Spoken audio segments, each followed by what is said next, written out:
Mike, will be with you shortly. There you go. Thank you very much. It's Joel Hills Joel. from ITV News. Chancellor, you are a glass half full man, and quite right too. That's good to see. I want to pick up on the point you made about declinism. The evidence clearly shows that, as you point out, many countries have struggled with low growth in the last decade or so. The evidence also shows that the UK is towards the back of the pack.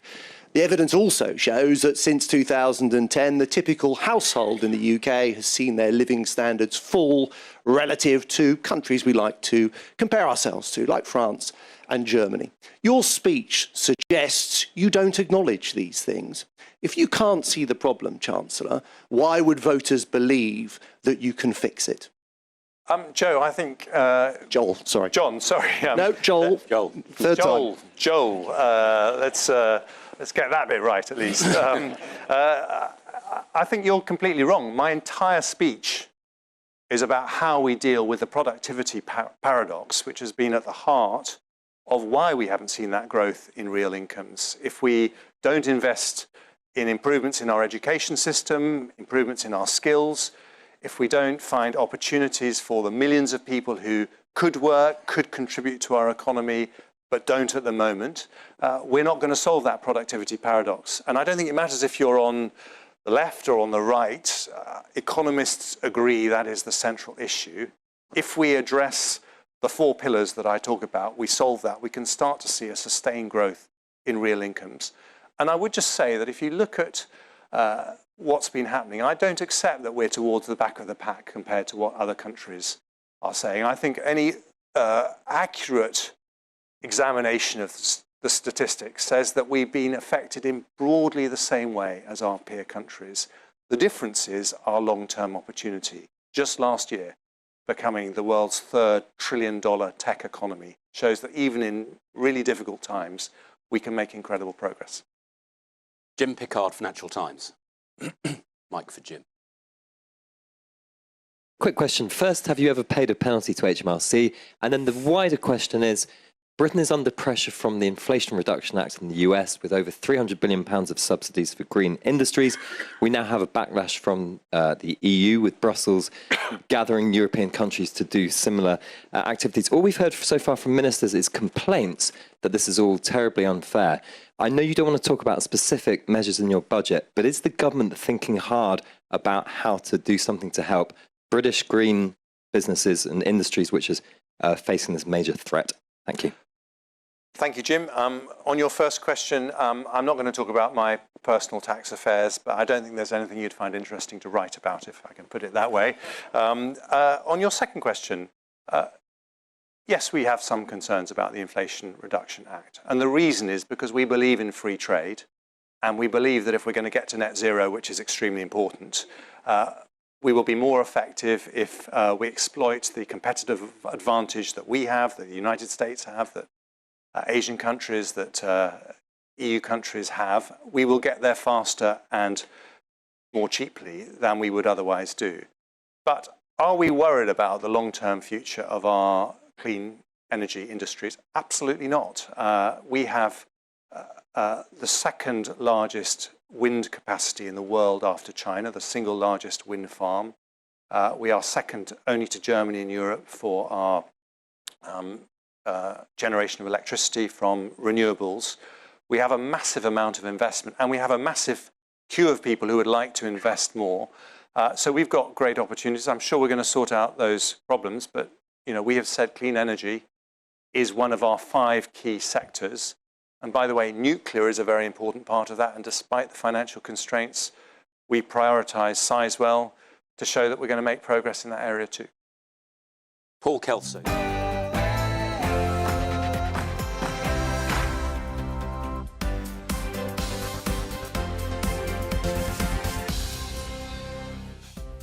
Hello and good morning. You're watching and listening to GB News. This is Friday morning with Esther and Philip. We've got lots coming up this morning. Yes, get your beta blockers at the ready. John Redwood will be here with NHS recruitment figures that will quite literally blow your mind, and not in a good way. We'll be discussing the rise in excess deaths across the UK with Professor Carl Hennigan. And fresh off the boat, Lee Anderson MP will be here following his visit to the migrant camps in Calais. And of course, we want to hear from you this morning, so if you want to get involved in the conversation today, email us on gbviews@gbnews.uk or tweet us at gbnews.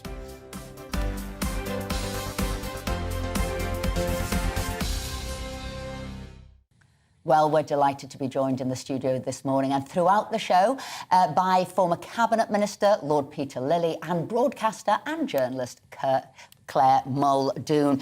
So we were watching the Jeremy Hunt's announcements there. What was going on? What did he have to say? I'm going to turn to you first, Peter Lilly. What did you think about it? Particularly, there won't be a reduction in taxes, but he's going to try and get regulation down to get the country going. Well, that's all that can be done in the short term. And I'm glad that he's setting out some coherent programme. The one thing that was missing was nothing on production of energy. A quarter of the decline in productivity since the financial crisis has been lack of investment in the North Sea, and we ought to be getting that going, and onshore getting shale gas going. And that will be a major boost both to our energy supplies and our productivity.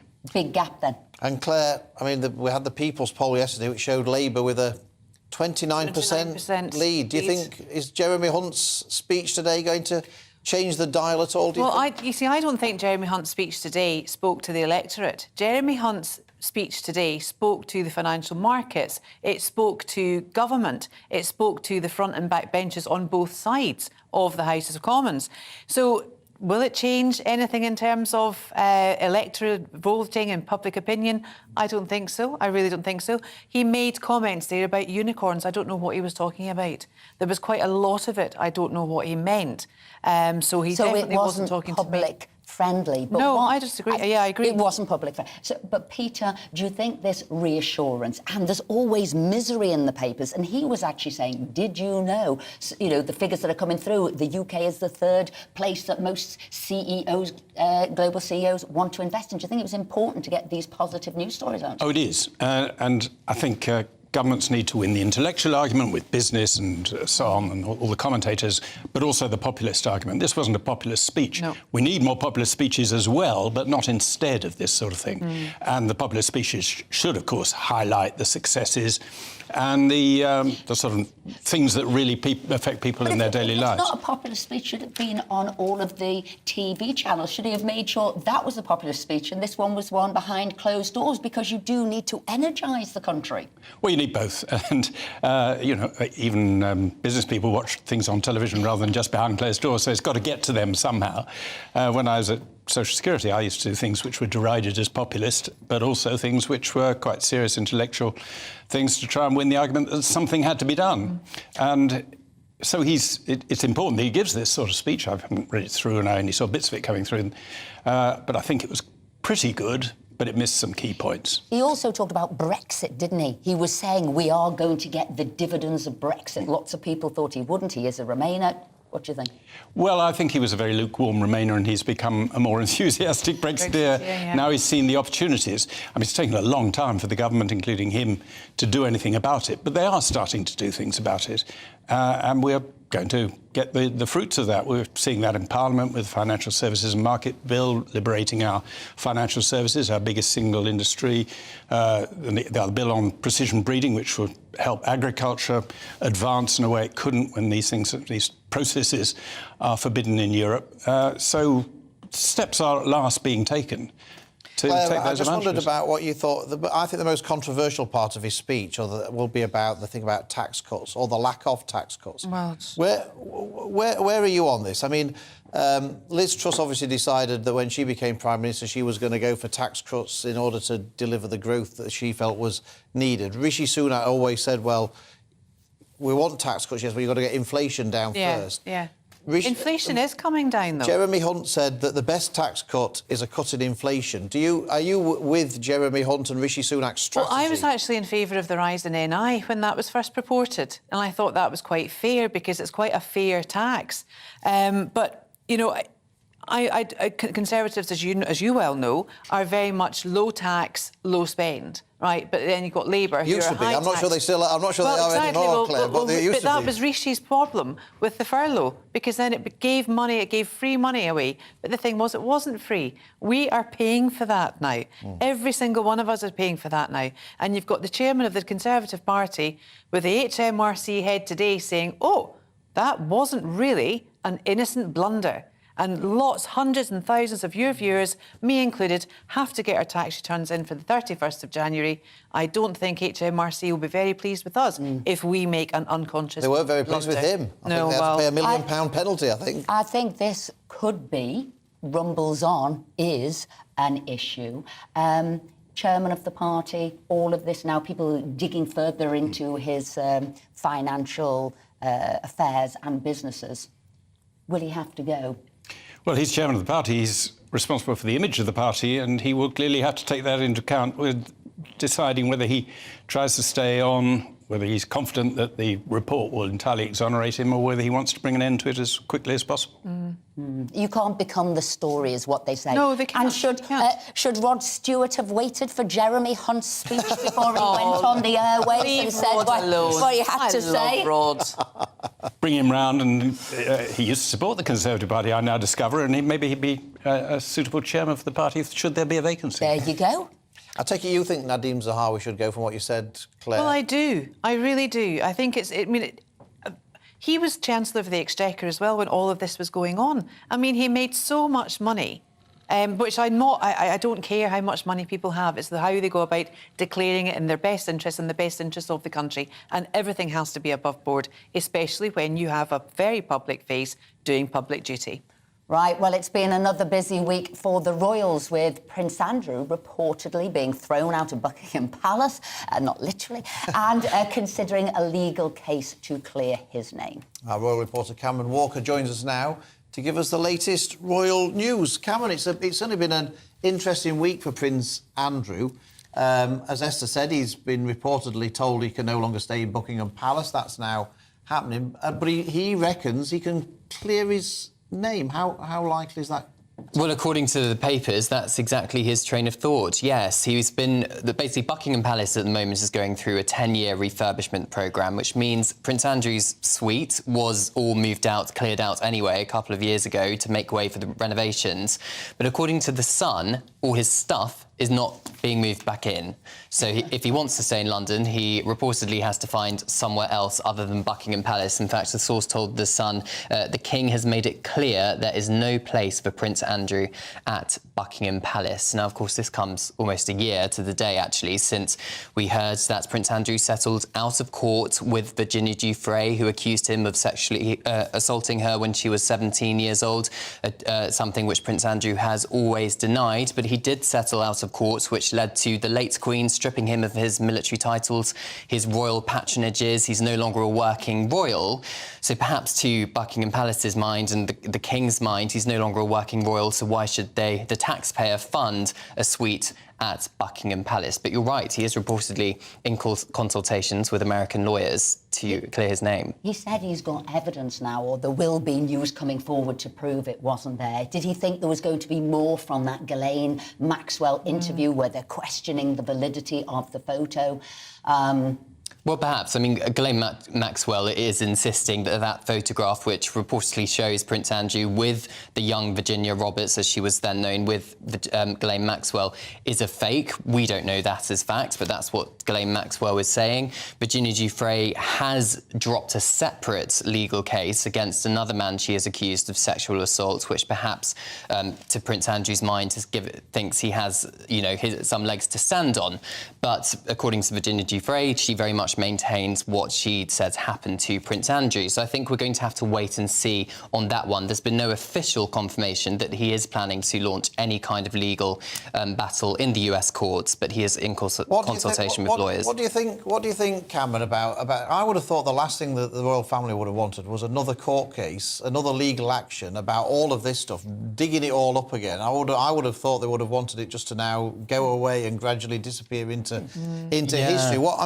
What will they make of this? And is it, it seems difficult to pay somebody off and then come back and say, actually, there was nothing to speak of. Exactly. I mean, it was almost history repeating itself in a sense, because if you remember this time last year, we're in the run-up to the Queen's Platinum Jubilee celebrations, and according to those close to Prince Andrew, if you believe what's in the papers, he was effectively forced into this out-of-court settlement to make it go away, so the very public legal fight which would have happened wouldn't have overshadowed the Queen's Platinum Jubilee celebrations.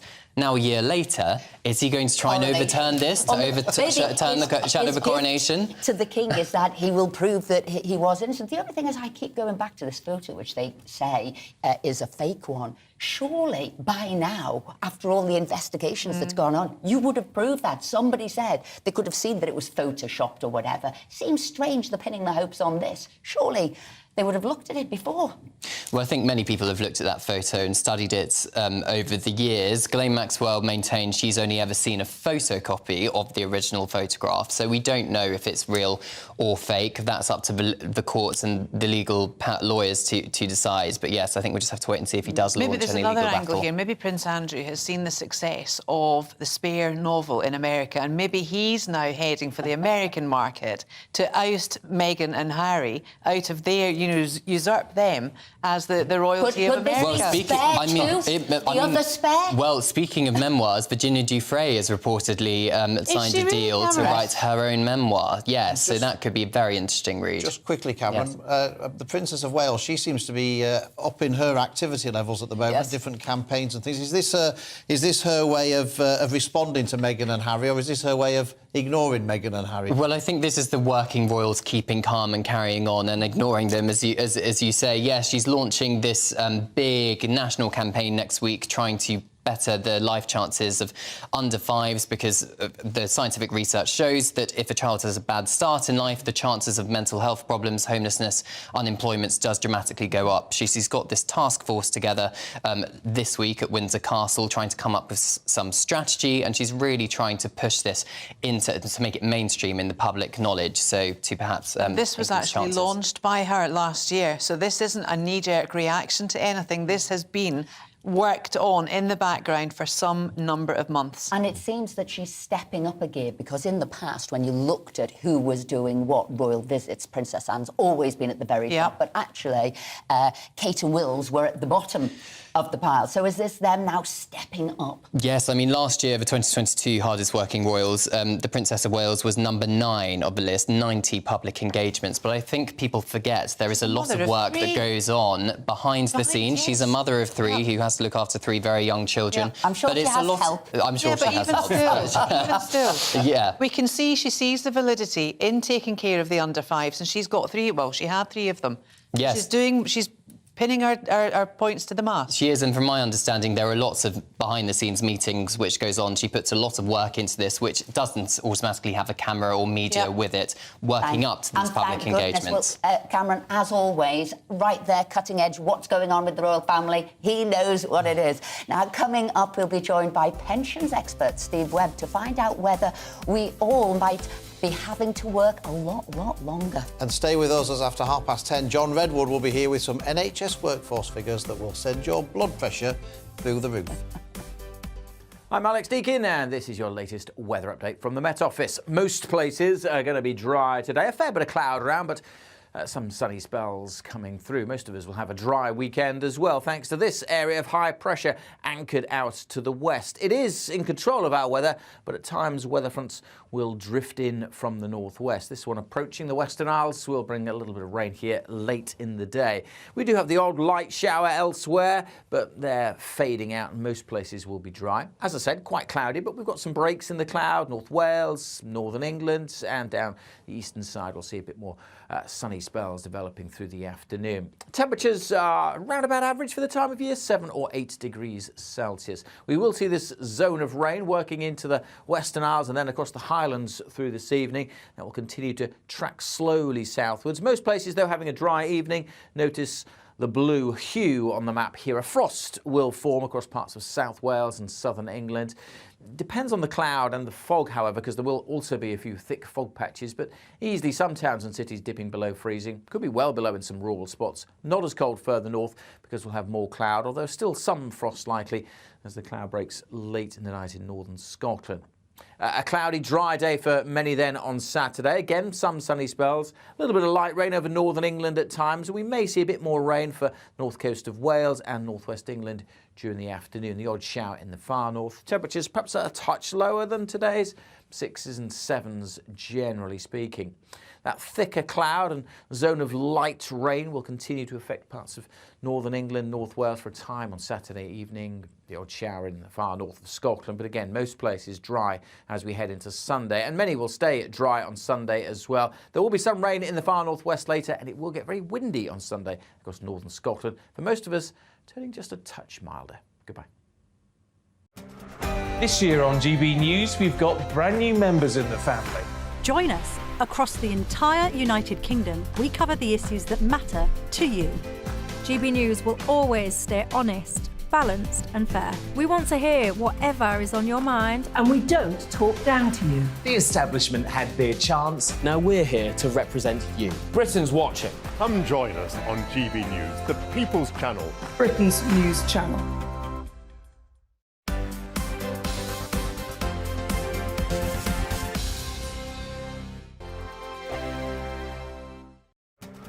This year on GB News, we've got brand new members in the family. Join us. Across the entire United Kingdom, we cover the issues that matter to you. GB News will always stay honest, balanced and fair. We want to hear whatever is on your mind, and we don't talk down to you. The establishment had their chance. Now we're here to represent you. Britain's watching. Come join us on GB News, the People's Channel. Britain's news channel.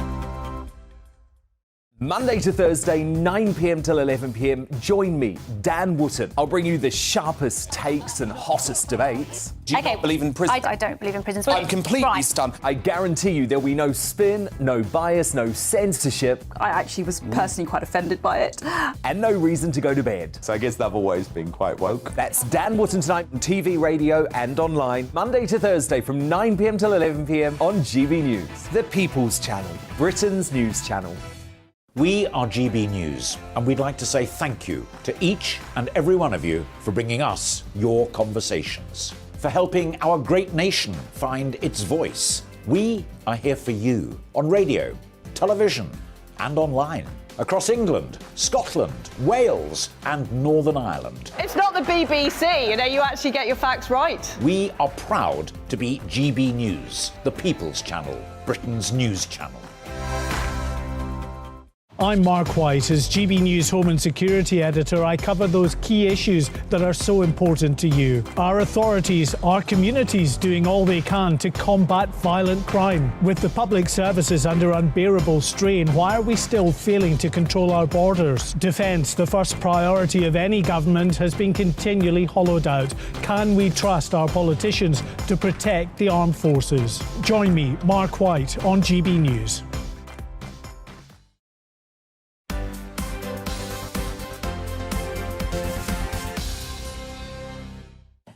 Welcome back. It's 10:23. Now, the state pension age may rise to 68 over the next decade, prompting outrage from campaigners who claim the move will condemn millions to poverty. While life expectancy is falling, the government is finding it increasingly difficult to fund pensions.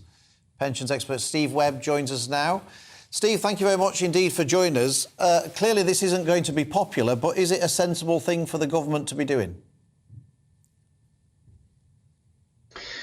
I certainly think pension ages have had to go up in the UK and indeed around much of the world because over a century we've been living longer, we've stopped smoking, fewer of us work in heavy industry, NHS and medicine have improved. So you can see over decades that's why pension ages have had to go up. But since 5 years ago, which is the last time the government looked at it, those improvements have come to a juddering halt. So even before the pandemic, improvements in life expectancy had stalled. And I think the challenge really for the government is if they came to the right answer 5 years ago when they last looked at this, why do they now need to speed things up? It's not, unfortunately, because we're all living longer, because that has now stopped. But did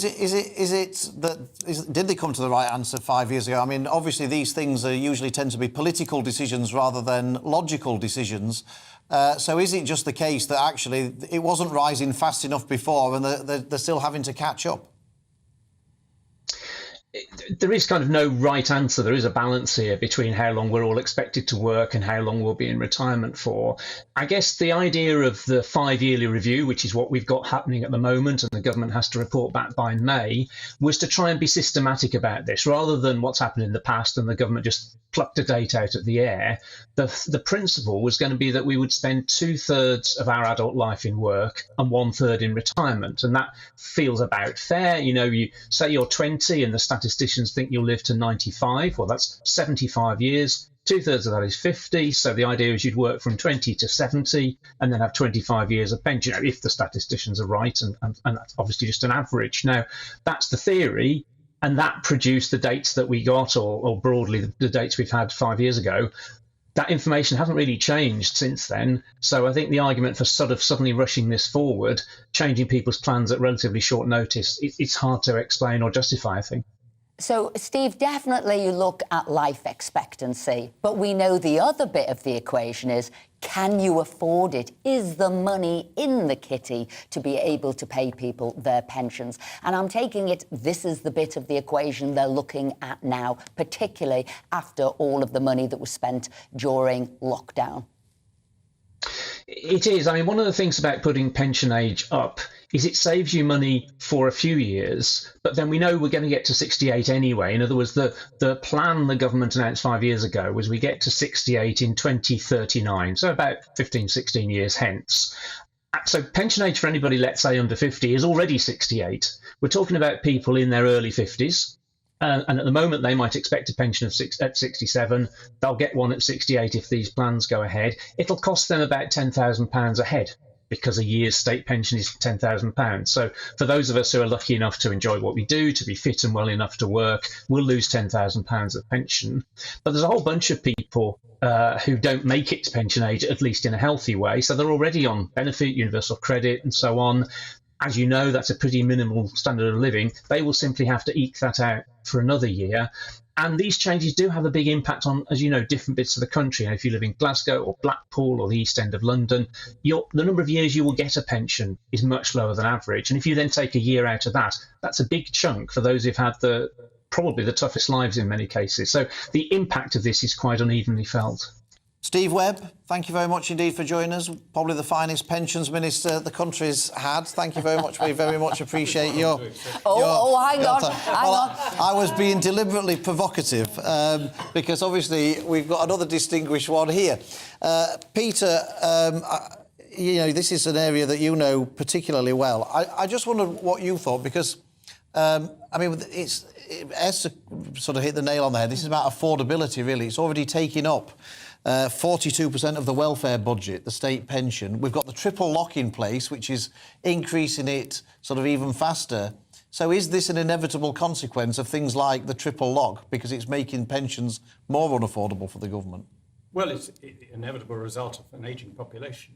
The odd thing is that this life expectancy has stalled for a while, but I've always believed that the retirement age should be linked to life expectancy at retirement age, or thereabouts, and so should, you know, if life expectancy goes up a month, the retirement age should go up a month, and do it gradually rather than, say, incremental year every 5 years. Fairness has got to come in this as well. We saw the issues, you know, women, when there was the increase of the age, there was then the equalisation of the age, because that was sort of equality laws coming from Europe, and then lots of people who'd planned their life and thought, I now can't afford this. I mean, we have got to be very careful. It's not something you can change overnight. The fairness argument, Peter. But if it is known in advance that it's going to go up, then you can plan for it, and people do. Well, I know George Osborne said that actually getting money this way, and that's why I ask, is it about getting money? He said it was a relatively easy revenue generator. And is this what it's about? And is it therefore unfair, Claire? Well, as you know, the pensions are taxed on exit; they're not taxed on entry. So, I mean, even the national insurance contributions that go towards the 42% that make up the pension pot for the country. Going back to the women in pensions, I think a lot of women worked in the 50s and the 60s were opted out of SERPs, and they didn't pay the big stamp. So there's now an absolute imbalance from women now taking their pensions. I don't mind working to 68. I don't mind working at all for any age, because I enjoy working. However, if we have got the mortality rates going up, then it's not fair. And I think your pension expert made a good comment about the shift. OK, and it's like LTN's shift in traffic, shift in everything, just basically displaces things. Claire, thank you. There, you're staying with us. Now, some breaking news this hour. A 27-year-old man has appeared in court after being charged with preparing a terror attack after he was arrested at Leeds Hospital with explosives and an imitation firearm. Let's get more now from our home and security editor, Mark White. Well, a very alarming case emerging here at Westminster Magistrates Court. This 27-year-old man, Mohammed Farouk, was arrested around 4:30 in the morning last Friday outside St James's Hospital in Leeds after a worried member of the public dialled 999. When police arrested this individual, they found some items on him. The bomb disposal squad was called, and the court heard today that an examination of the items found included a pressure cooker packed with some 13 kilograms of explosives. Nearby in the defendant's car were a quantity of nails. He was also allegedly carrying an imitation firearm, a handgun. He's been arrested, held in custody really since this incident unfolded last Friday morning. As the police investigated the case, the Crown Prosecution Service authorised charges against him last night. Now, he's appeared from Bradford via video link here at Westminster Magistrates Court, wearing a prison issue grey tracksuit. He spoke to confirm his name, his address and his date of birth. Now, 3 charges in total he faces. A charge of preparing acts of terrorism. The prosecutor outlining the case here said that first charge relates to reconnaissance that was taking place at an RAF base in North Yorkshire late last year. The other 2 charges, possessing those explosives found outside the hospital in Leeds, and then, of course, possessing that imitation firearm. He's been remanded back into custody and will appear at the Crown Court, the Old Bailey, on the 3rd of February. Mark White, thank you very much indeed for keeping us up to date with that. Now, coming up, how many non-medical staff do the NHS employ? Sir John Redwood will be with us with some mind-blowing figures after a look at the headlines with Rhiannon.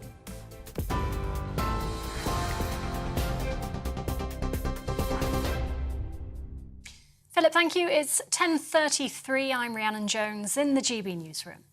The Chancellor has set out his long-term plans for growing the economy, repeating the government's pledge to halve inflation this year. Speaking at Bloomberg's European headquarters in London, Jeremy Hunt defended the decision not to cut taxes now. He added the best tax cut is a cut in inflation, which is close to a 40-year high. He also promised to use Brexit freedoms to boost growth in the UK through 4 pillars: enterprise, education, employment and everywhere. I want to ask you to help turn the UK into the world's next Silicon Valley. What do I mean by that? If anyone is thinking of starting or investing in an innovation or technology-centred business, I want them to do it here. I want the world's tech entrepreneurs, life science innovators and green tech companies to come to the UK because it offers the best possible place to make their visions happen. The government has refused to confirm whether or not HS2 will reach its central London terminus. It follows reports in The Sun claiming the rail project may not run to Euston Station for another 15 years. The paper claims the London leg may even be scrapped altogether due to inflation and construction costs. The Department for Transport says the government remains committed to delivering HS2 to Manchester. US President Joe Biden has called for any protests in Memphis to remain peaceful. It comes ahead of the planned release of video showing the arrests that led to the death of Tyre Nichols. Body cam footage of the traffic stop on January the 7th is expected to be published later today. 5 former Memphis police officers have been charged with the murder of the 29-year-old. TV, online and DAB Plus radio. This is GB News. Don't go anywhere. Philip and Esther will be back in just a moment.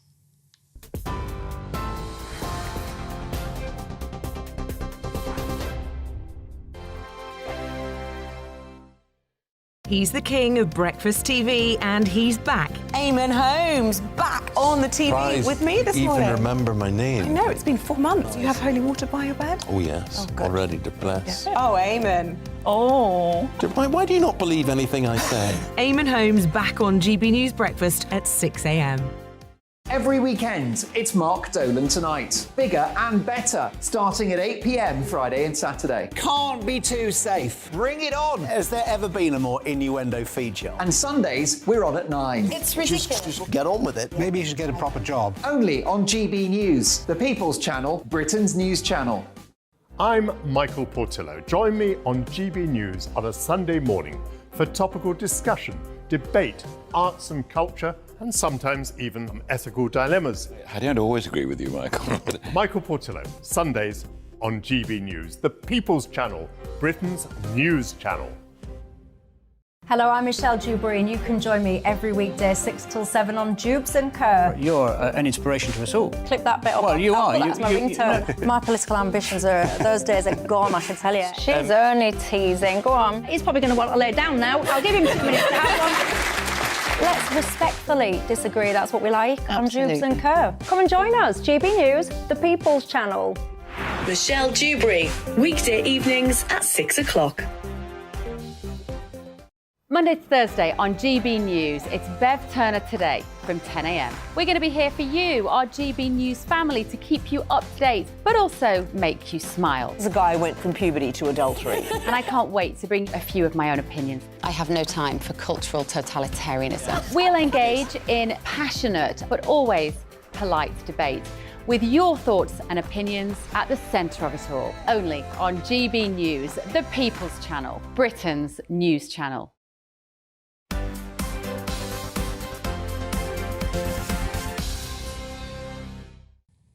Welcome back. It's almost 10:37. Now, despite accident and emergency hospitals across the country overflowing with patients, the NHS has continued its hiring spree of non-medical staff.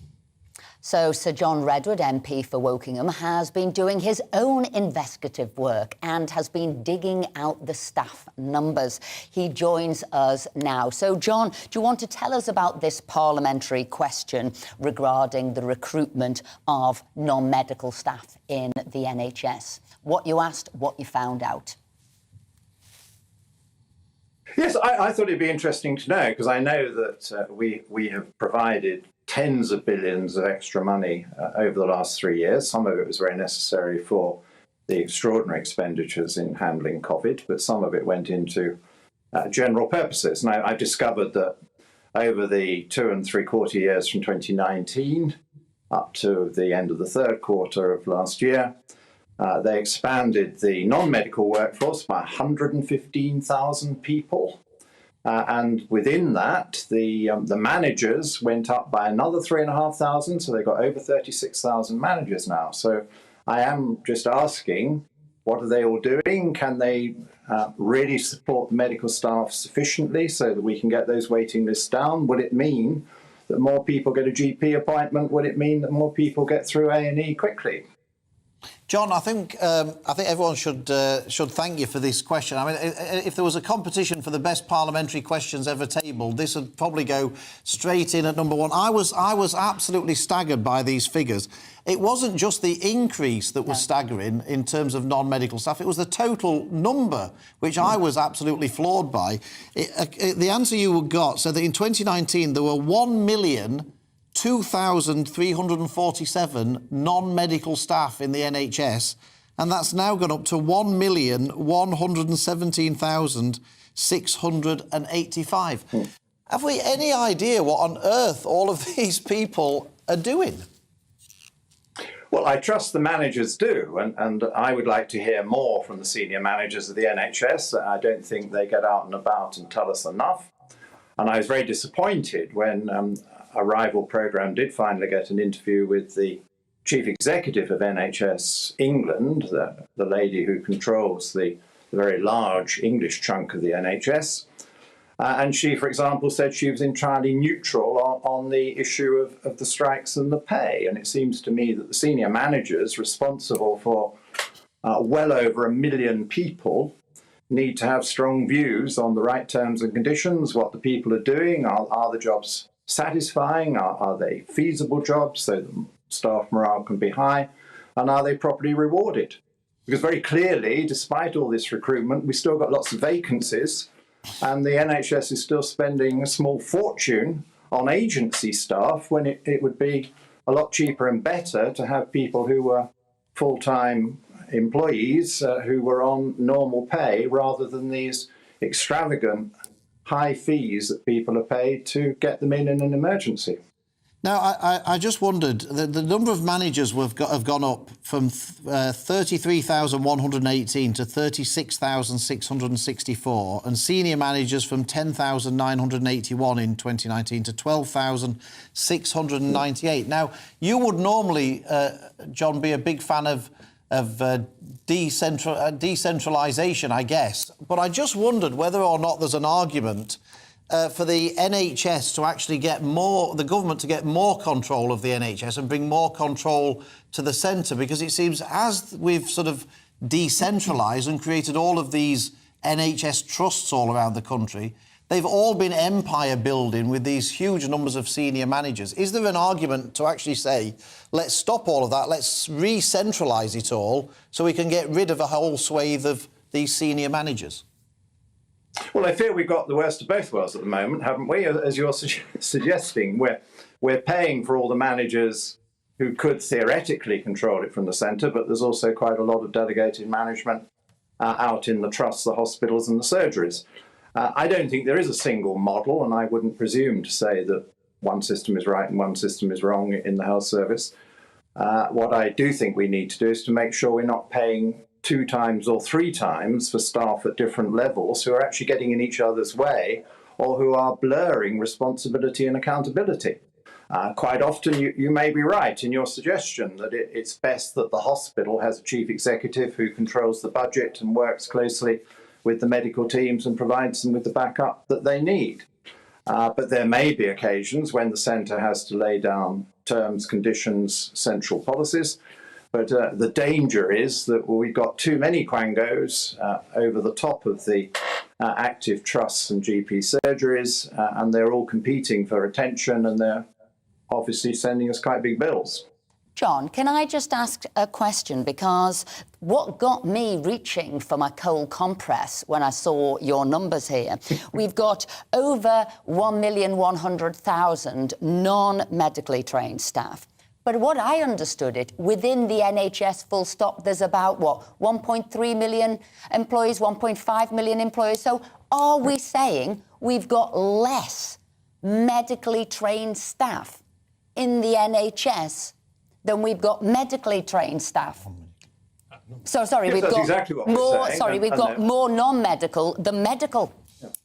Yes, of course, and there may be very good reasons for that. And a lot of these people are doing very important tasks in supporting the medical staff or providing part of the service. I mean, you need people to drive the ambulances. You need people to fill in some of the electronic paperwork that they still have in the NHS to make sure there's a proper record without the doctor or the nurse having to do all that for themselves. That can be extremely helpful. You need people to run the booking system and get people's appointments and so forth.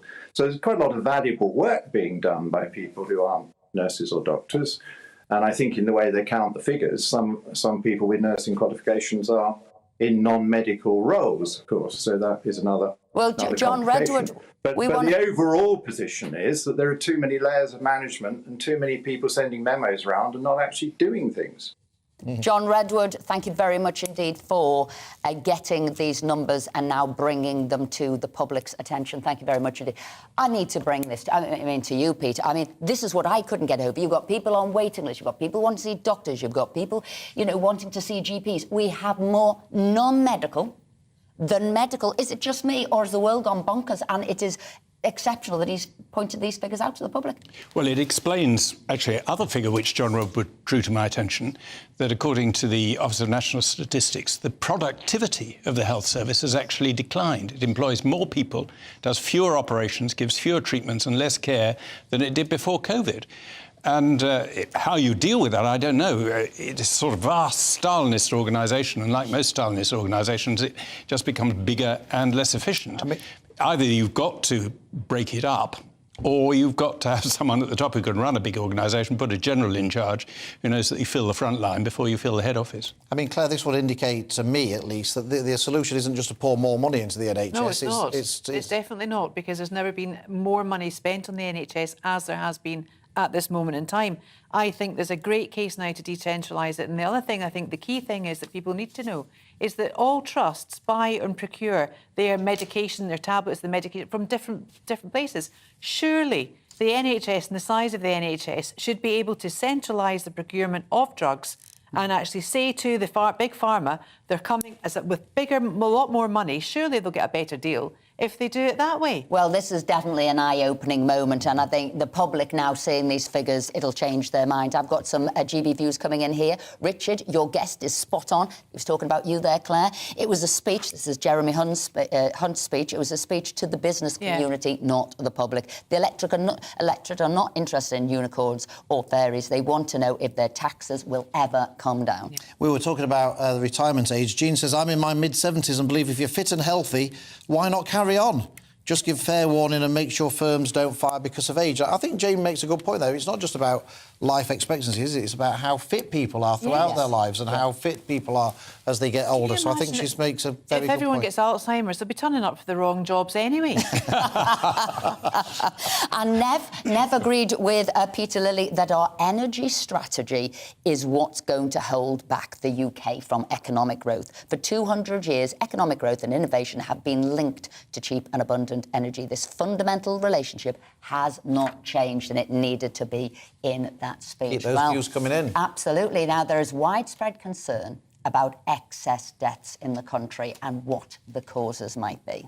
We're joined now by Carl Hennigan, Professor of Evidence-Based Medicine at Oxford University, to shed some light on what's causing these deaths. Carl, there's lots of talk about excess deaths in the country. I mean, how alarming are the numbers?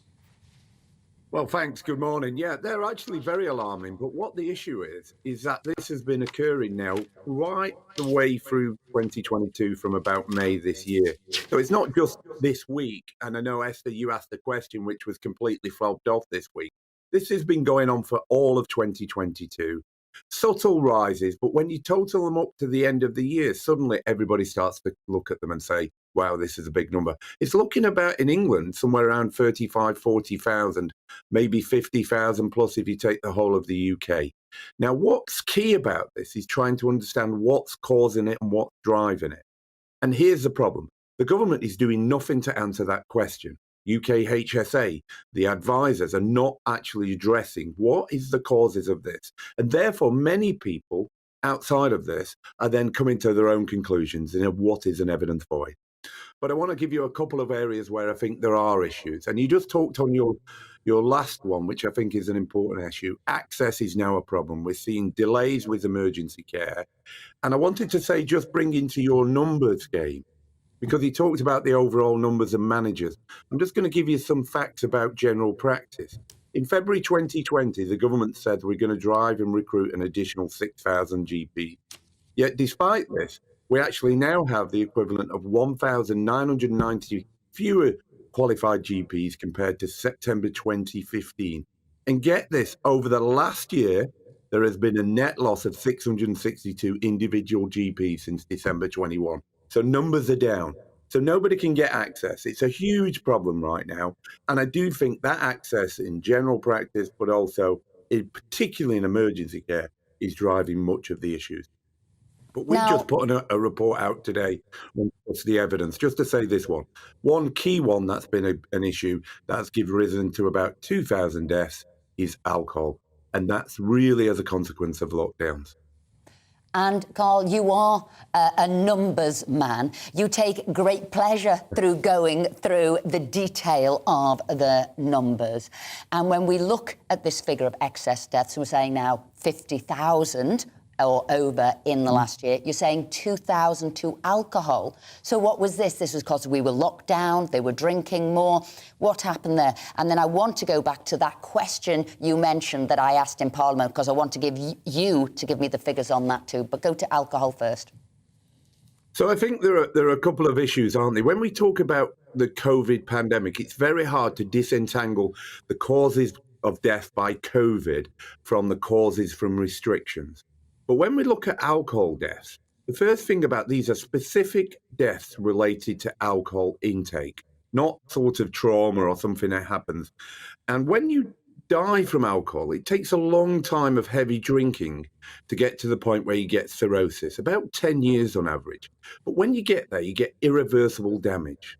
Now, what it looks like is restrictions led to thousands of people binge drinking. About a third of people in the UK report binge drinking throughout lockdown. But those who were on the edge of cirrhosis were tipped over. And with the lack of support, there are things like alcohol dependency service. Left to their own devices, they literally drank themselves to death. And we abandoned them in that period of lockdown. And this is a very clear relationship between restrictions, increased alcohol take, and therefore these very vulnerable people suffering consequences that we should have been thinking about as soon as we decided to put restrictions in place. Carl, the question I asked came on the back. This is the one you referenced before that I asked in the House this week, and it came off the back of the Chief Medical Officer warning about the current non-COVID excess deaths being driven in part by patients not getting statins or blood pressure medications during the pandemic. But when I looked on the openprescribing.net, that wasn't the case. People had been getting their statins. So what is going on there, and why were we allowed to accept that as a possible reason for the excess deaths? Well, we on this TV show right now are the sort of people who will be going for cardiovascular checks. Once you get to above 50, sorry for giving your age away, that actually you're in that dynamic where your GP will send you text, email saying, come and have your blood pressure checked. What it is, though, if you're at higher risk, then there are treatments that can reduce those risks. But they don't become apparent once you take the medications until 5 to 10 years out. So if we're talking about first a drop in medications, we won't see that effect until 5 years, 10 years later. So to say that's causing the excess within 12 months, I can't understand that because that's not evidence-based. So that's one major issue. But then second, you're right. Open prescribing provides data from the prescription data of the people who pick up their prescriptions. What you can see is in March 2020, in February, there was an uptake in people picking up their prescriptions. So they were going, I'm going to stock up, slight drop off. But then over the next 2 years, it's been flatlined. So if you're going to say off the cuff remarks, I think it's due to people not taking their statins. What you need to do is make sure you've got the evidence behind you. And I think it's unacceptable for ministers, advisors, and people at government not to be taking an evidence-based approach. And what you're doing is prodding them for that. And it's always interesting to me, uncomfortable that makes people in positions of authority. Carl, I think you were right when you said that there's a void at the heart of an evidence void. And one of the things it's being filled by is a speculation that the COVID vaccine itself is causing a lot of the excess deaths. What's the evidence around that? Should people be concerned about that, or is that just inaccurate speculation? Well, I think it's right for people to ask questions. I do not think members of Parliament should be losing the wit because they're asking specific questions that a lot of the public are interested in the answer. The key here is every intervention is about the relationship of the benefits to the harm. And if you look at the new vaccine policy, what it's now saying is we're understanding the younger people are not going to be in the new booster program because actually when we look at it, it's highly likely any potential harms might outweigh the benefit. But by the time you're in your 70s, 75, it's a complete opposite. You basically derive benefits and they outweigh significantly the harms. So it's right for people to ask, if I received an intervention, what potential was it for me to be more harmful to beneficial? And where should we position these interventions like vaccines? And I think what needs to happen is, in terms of the excess deaths, is the government needs to say, we are launching an evidence-based investigation. It needs to be independent. It's not based on mathematical modelling. It's based on serious, hard investigations to get to the bottom of the problem. And all of these deaths, if you did that, you'd be able to start to look into them. And particularly in the young people, we want answers. Professor Carl Hennigan, thank you very much indeed for joining this morning. He's always a calm voice there. That's all he is. He just looks at the numbers. Where is it? Extrapolates what we're going there. So what did you think of some of the things he said and what government should be doing and accepting those difficult questions? Well, it raises questions about the whole way scientific advice was given there, is given on a whole range of issues, net zero, for example. They seem to focus on part of the problem and not balance all the risks against each other. And they usually take a rather short-term view. In the case of the COVID, they were worried about the impact on the NHS rather than the impact on patients, short and long term. I hope that the inquiry that's now going on into COVID will consider the sort of evidence that we've just heard and actually reach a really thorough investigation in the way we get advice to ministers, making sure that it's balanced and considers all the risks and balance one risk against the other, rather than just giving them the chance to say, oh, the science says. Peter Lilly, thank you very much indeed, and Claire will be staying with us as well. But coming up, Lee Anderson has just spent the last couple of days in Calais looking at the state of the migrant crisis. He'll be with us in the next hour, and we'll be back after this short break. I'm Alex Deakin, and this is your latest weather update from the Met Office. Most places are going to be dry today. A fair bit of cloud around, but some sunny spells coming through. Most of us will have a dry weekend as well, thanks to this area of high pressure anchored out to the west. It is in control of our weather, but at times weather fronts will drift in from the northwest. This one approaching the Western Isles will bring a little bit of rain here late in the day. We do have the odd light shower elsewhere, but they're fading out and most places will be dry. As I said, quite cloudy, but we've got some breaks in the cloud. North Wales, northern England, and down the eastern side we'll see a bit more sunny spells developing through the afternoon. Temperatures are around about average for the time of year, 7 or 8 degrees Celsius. We will see this zone of rain working into the Western Isles and then across the Highlands through this evening. That will continue to track slowly southwards. Most places, though, having a dry evening. Notice the blue hue on the map here. A frost will form across parts of South Wales and southern England. Depends on the cloud and the fog, however, because there will also be a few thick fog patches, but easily some towns and cities dipping below freezing. Could be well below in some rural spots. Not as cold further north because we'll have more cloud, although still some frost likely as the cloud breaks late in the night in northern Scotland. A cloudy, dry day for many then on Saturday. Again, some sunny spells. A little bit of light rain over northern England at times. We may see a bit more rain for north coast of Wales and northwest England during the afternoon. The odd shower in the far north. Temperatures perhaps a touch lower than today's, 6s and 7s generally speaking. That thicker cloud and zone of light rain will continue to affect parts of northern England, North Wales for a time on Saturday evening. The odd shower in the far north of Scotland, but again, most places dry as we head into Sunday, and many will stay dry on Sunday as well. There will be some rain in the far northwest later, and it will get very windy on Sunday across northern Scotland. For most of us, turning just a touch milder. Goodbye.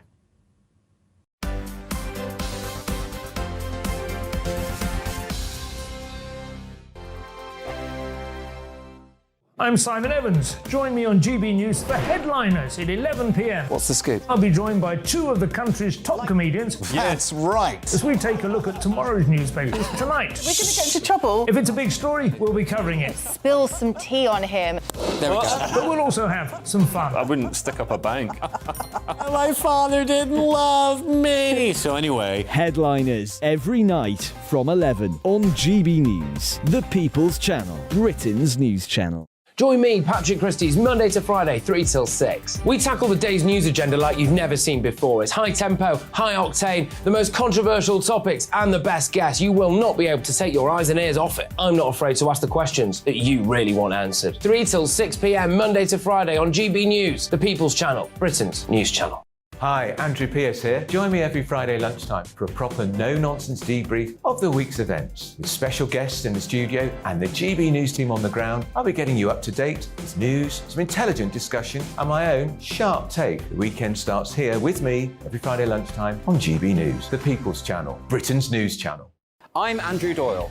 Join me at 7 o'clock every Sunday night for Free Speech Nation, the show where I tackle the week's biggest stories in politics and current affairs with the help of my 2 comedian panellists and a variety of special guests. Free Speech Nation, Sunday nights from 7 on GB News, the People's Channel, Britain's news channel. We are GB News, the People's Channel. And right across the United Kingdom. You can find us on Sky Channel 512, Virgin Media Channel 604, Freesat Channel 216, Freeview Channel 236, and YouView Channel 236. You can also take us with you on DAB Plus Radio, with the GB News app and at the website gbnews.uk. We're absolutely everywhere. Come join us on GB News, the People's Channel, Britain's news channel.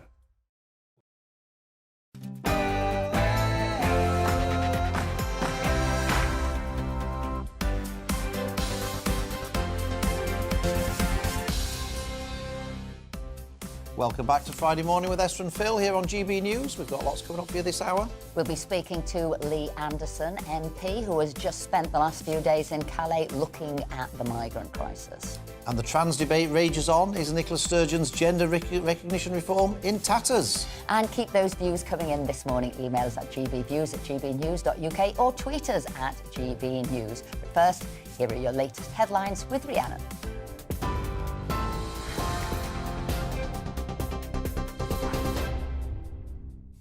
Esther, thank you. Good morning. It's 1 minute past 11. Your top stories from the GB newsroom. A 27-year-old man has been remanded in custody, charged with planning a terror attack at an RAF base in North Yorkshire last year. Student nurse Mohammed Farouk is also charged with possession of explosives and an imitation firearm after he was arrested outside St James's Hospital in Leeds last Friday.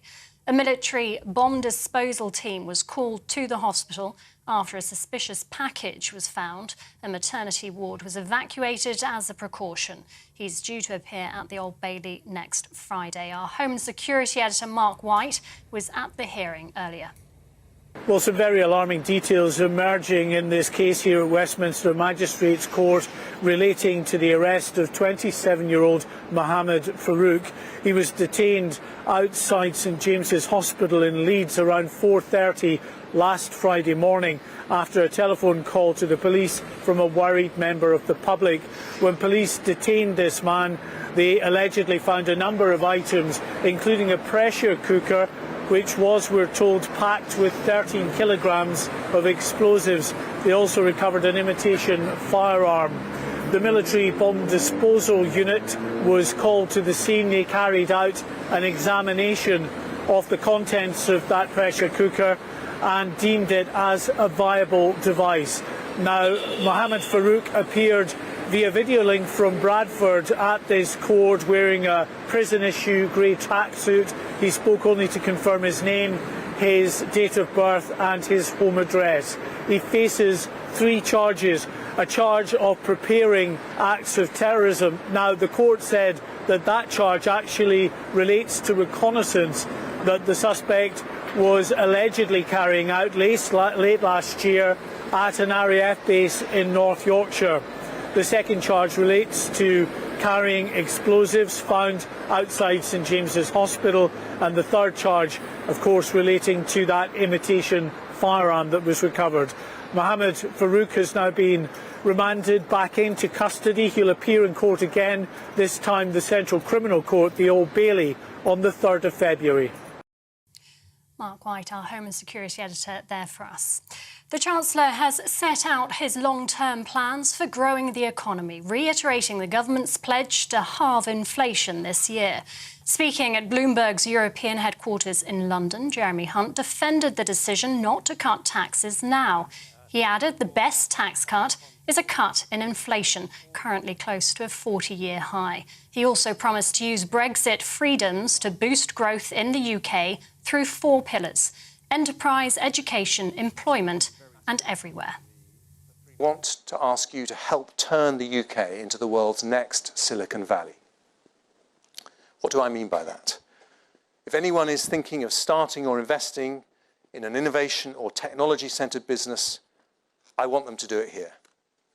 I want the world's tech entrepreneurs, life science innovators and green tech companies to come to the UK because it offers the best possible place to make their visions happen.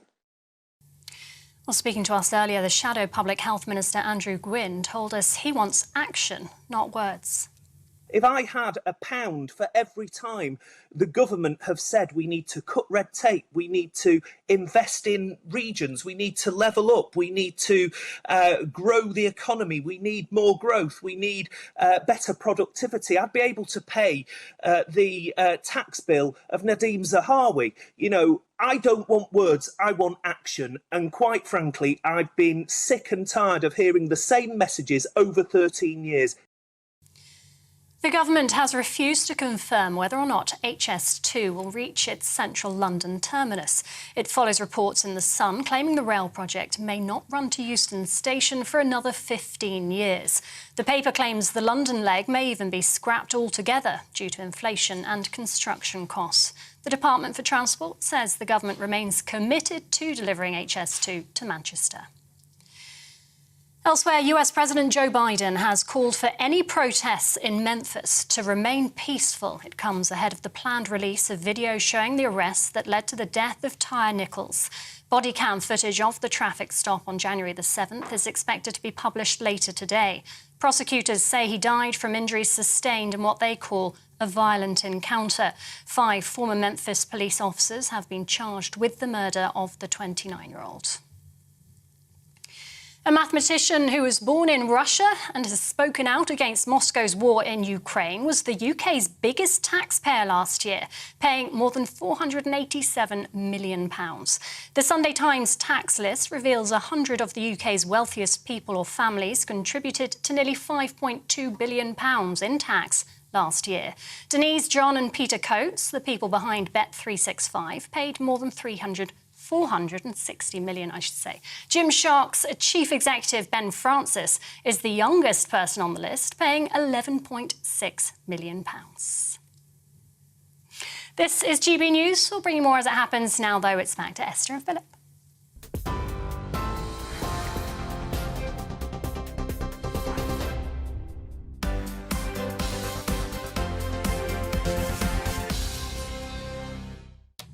Thanks, Rhiannon. Now, we're still joined in the studio this morning and throughout the show by former Conservative Cabinet Minister Lord Peter Lilly and broadcaster and journalist Claire Muldoon. But we're just going to read a couple of views out here. I've got Sean. She says, I've worked in the NHS since the 1980s as a registered nurse. When I started, it was a perfect pyramid setup with the fewest admin managers at the top and the massive clinical levels at the wide base grassroots. After 4 decades, it's now a top-heavy mushroomed organisation filled with admin, non-medical. It's disgraceful neglect of actual clinical care. And Wes was not particularly impressed with Jeremy Hunt's speech earlier. He said, here we go again, money galore for high tech and the rest of us can go hang.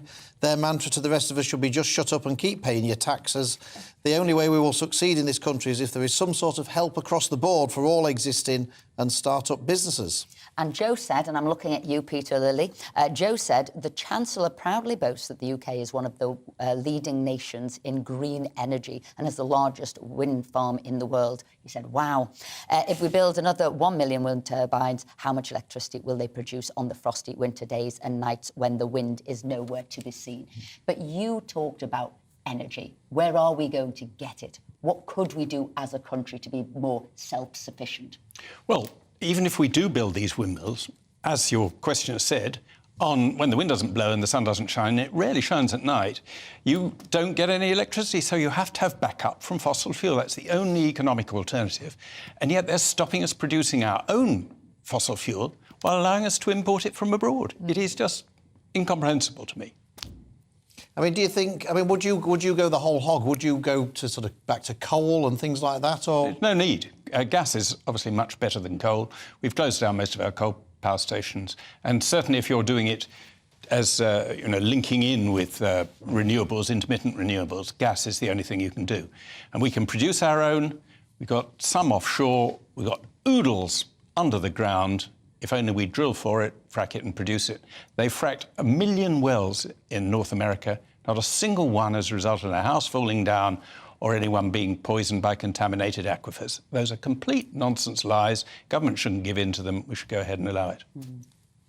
Now, HS2. Oh, yes. So don't get me going. This is your favourite subject. I tell you, everything on this programme today has got my blood boiling, from the number of non-medically, recruited staff in the NHS. But the HS2 is a big one, Claire. It's just absolutely unbelievable. In 2009, Gordon Brown set up HS2 Limited.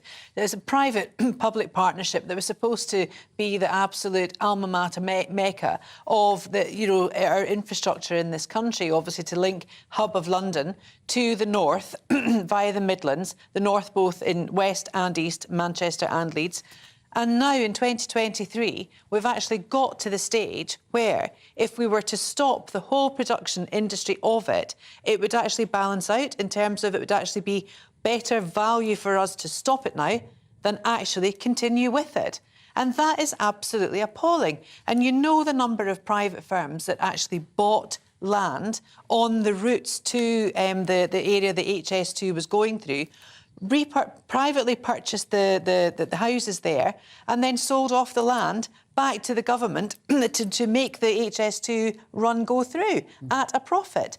That should have been stopped at the beginning. There's mountains of costs building up here that is just not worth it at all. Yeah, and the amount has escalated significantly. Esther. 57 billion, now over 150 billion and going northwards. And the timelines keep increasing. Yeah, and we're now not even going to Euston. No. We're going to stop in the suburbs and not go to Euston. Now, I raised this issue a while ago. Actually, there were lots of safety issues should you tunnel all the way under Euston. It's not just the cost, it was actually the issues. But as a train line, really, Peter, shouldn't it just be put out of its misery?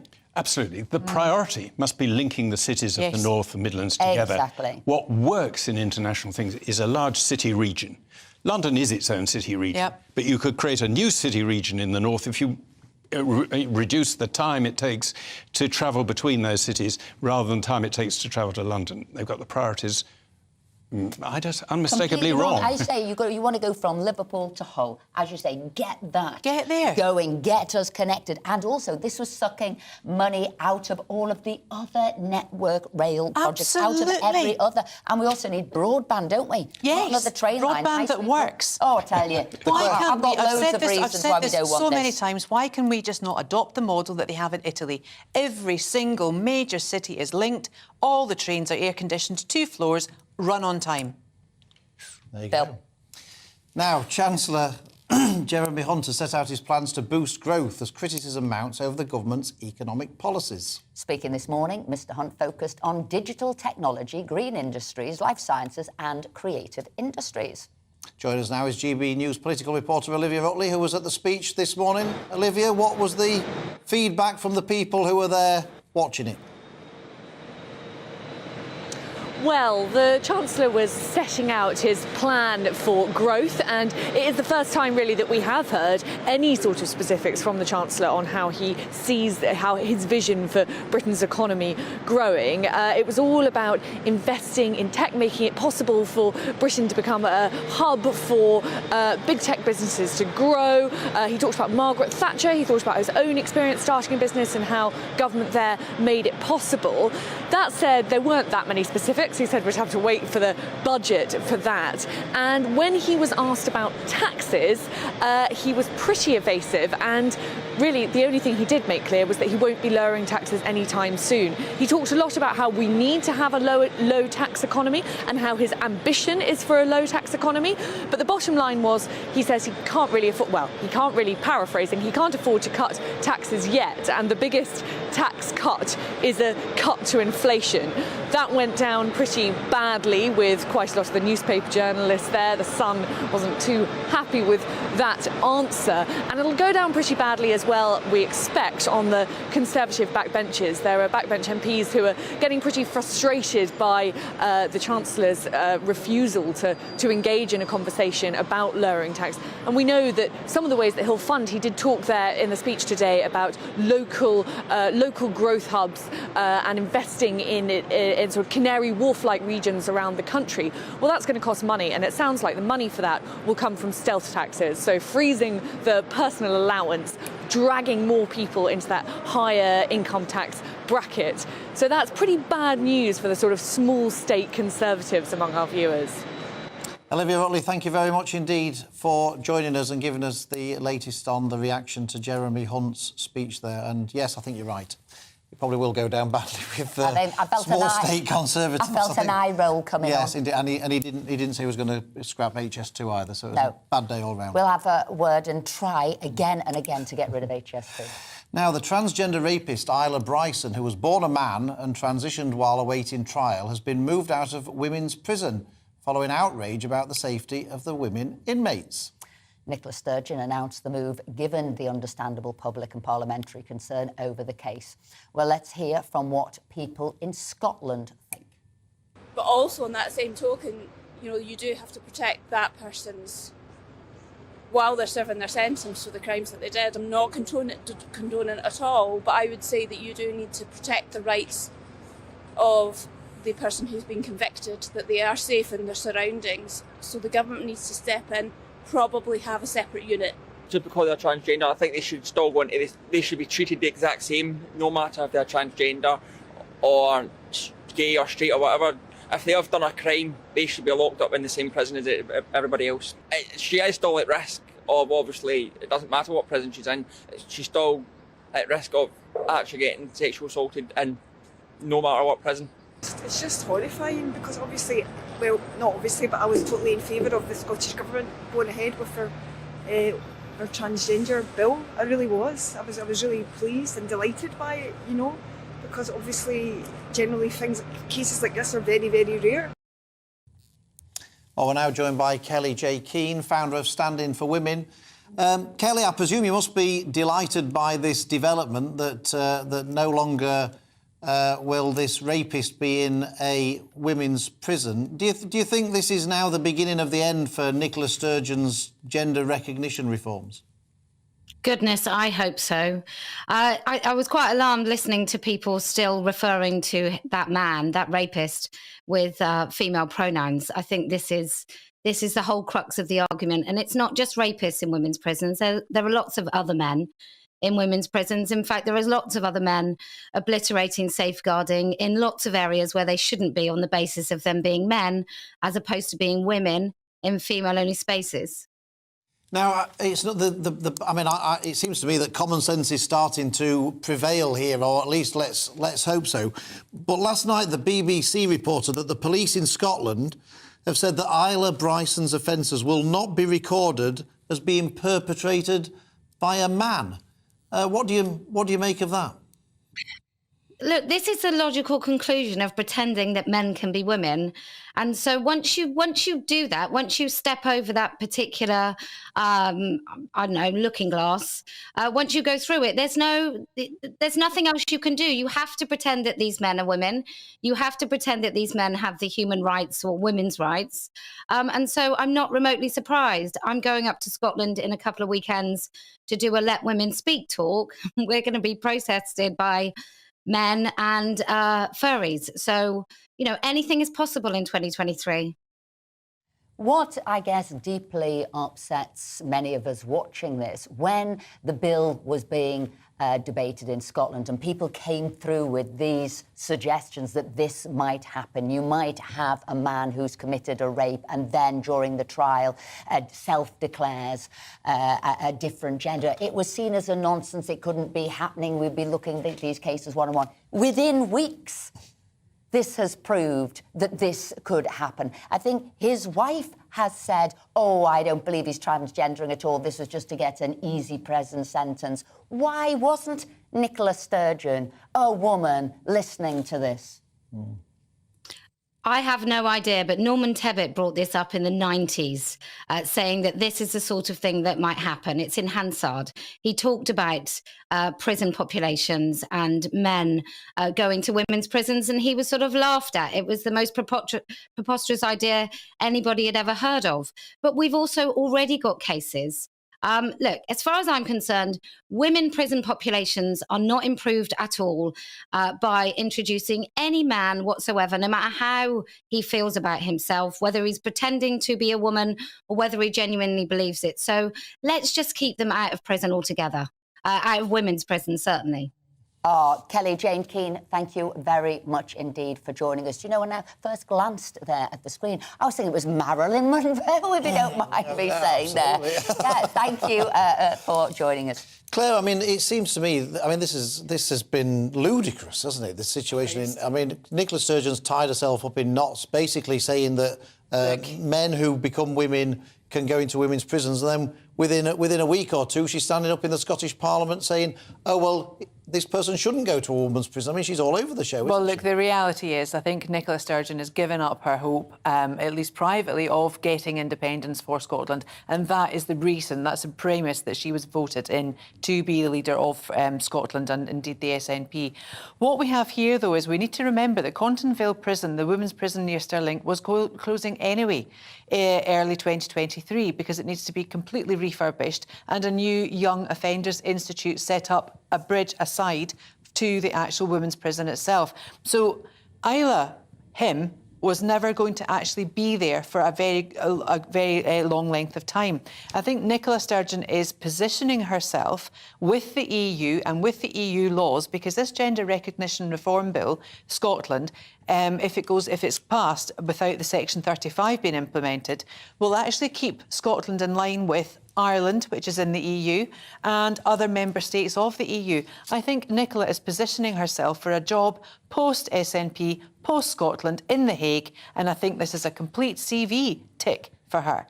And I hope, in trust in God, it doesn't go ahead. I hope the Section 35 does actually be implemented, because it shows that devolution is working at the highest level and all laws are there to protect, because at the moment, laws are not protecting especially women. Peter, I suppose this case is going to give more confidence to the government to actually overturn the Scottish Parliament's bill, isn't it? They're going to be able to do it with much more confidence now. Well, I hope so. Or I think they can insist on it being amended in some ways to make it compatible with UK laws. I mean, I've always been puzzled. There's an internal contradiction in the whole idea of gender change. You have to live as a woman for a period, 6 months in Scotland, longer in the UK, the rest of the UK. That implies there is something objectively called a woman that you've got to live like. Or alternatively, being a woman is just wearing frocks and wearing lipstick. And the whole thing's sort of strange. I, in my time as an MP, came across half a dozen people who were transgender, all of them very nice, sensitive. I can't imagine them being any threat to anybody else. But when you change the law saying anybody can be transgender, you open up a can of worms, if I'm allowed to say that. And that's exactly what's happened. Thank you very much. Now, coming up, motoring expert Howard Cox will be here telling us why motorists are being fleeced by councils up and down the country. Don't go anywhere.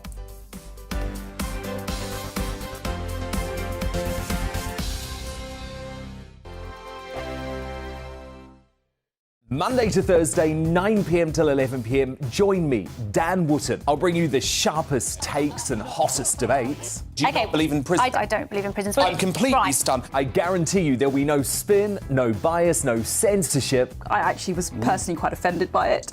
And no reason to go to bed. So I guess they've always been quite woke. That's Dan Wootton tonight on TV, radio and online. Monday to Thursday from 9 p.m. till 11 p.m. on GB News. The People's Channel, Britain's news channel. Hello, I'm Michelle Dewberry, and you can join me every weekday 6 till 7 on Jubes and Kerr. You're an inspiration to us all. Clip that bit up. Well, you are. That's my ringtone. My political ambitions those days are gone, I can tell you. She's only teasing. Go on. He's probably going to want to lay down now. I'll give him 2 minutes to have one. Let's respectfully disagree. That's what we like on Jubes and Kerr. Come and join us. GB News, the People's Channel. Michelle Dewberry, weekday evenings at 6 o'clock. I'm Andrew Doyle. Join me at 7 o'clock every Sunday night for Free Speech Nation, the show where I tackle the week's biggest stories in politics and current affairs with the help of my 2 comedian panellists and a variety of special guests. Free Speech Nation, Sunday nights from 7 on GB News, the People's Channel, Britain's news channel. I'm Michael Portillo. Join me on GB News on a Sunday morning for topical discussion, debate, arts and culture, and sometimes even ethical dilemmas. I don't always agree with you, Michael. Michael Portillo, Sundays on GB News, the People's Channel, Britain's news channel. He's the king of breakfast TV, and he's back. Eamon Holmes, back on the TV with me this morning. Even remember my name. I know, it's been 4 months. You have holy water by your bed? Oh, yes. Already to bless. Oh, Eamon. Oh. Why do you not believe anything I say? Eamon Holmes back on GB News Breakfast at 6 a.m. This year on GB News, we've got brand new members in the family. Join us. Across the entire United Kingdom, we cover the issues that matter to you. GB News will always stay honest, balanced and fair. We want to hear whatever is on your mind, and we don't talk down to you. The establishment had their chance. Now we're here to represent you. Britain's watching. Come join us on GB News, the People's Channel, Britain's news channel.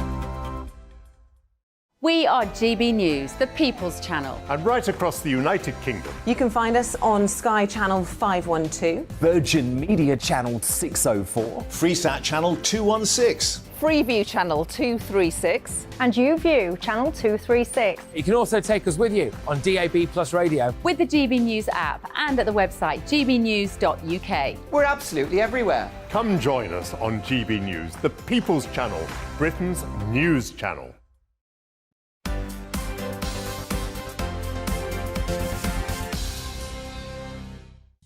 Welcome back. It's 11:25. Lots and lots of comments coming through. Esther, what have you got? I've got Richard here, and he was talking about pensions and the fact that we all might be working longer before we get them. And he says, why not increase the benefit claiming age to 21 instead? I thought that was a cracking idea there. We always plunder people that have contributed the most to society, give hard-working people and the elderly a break.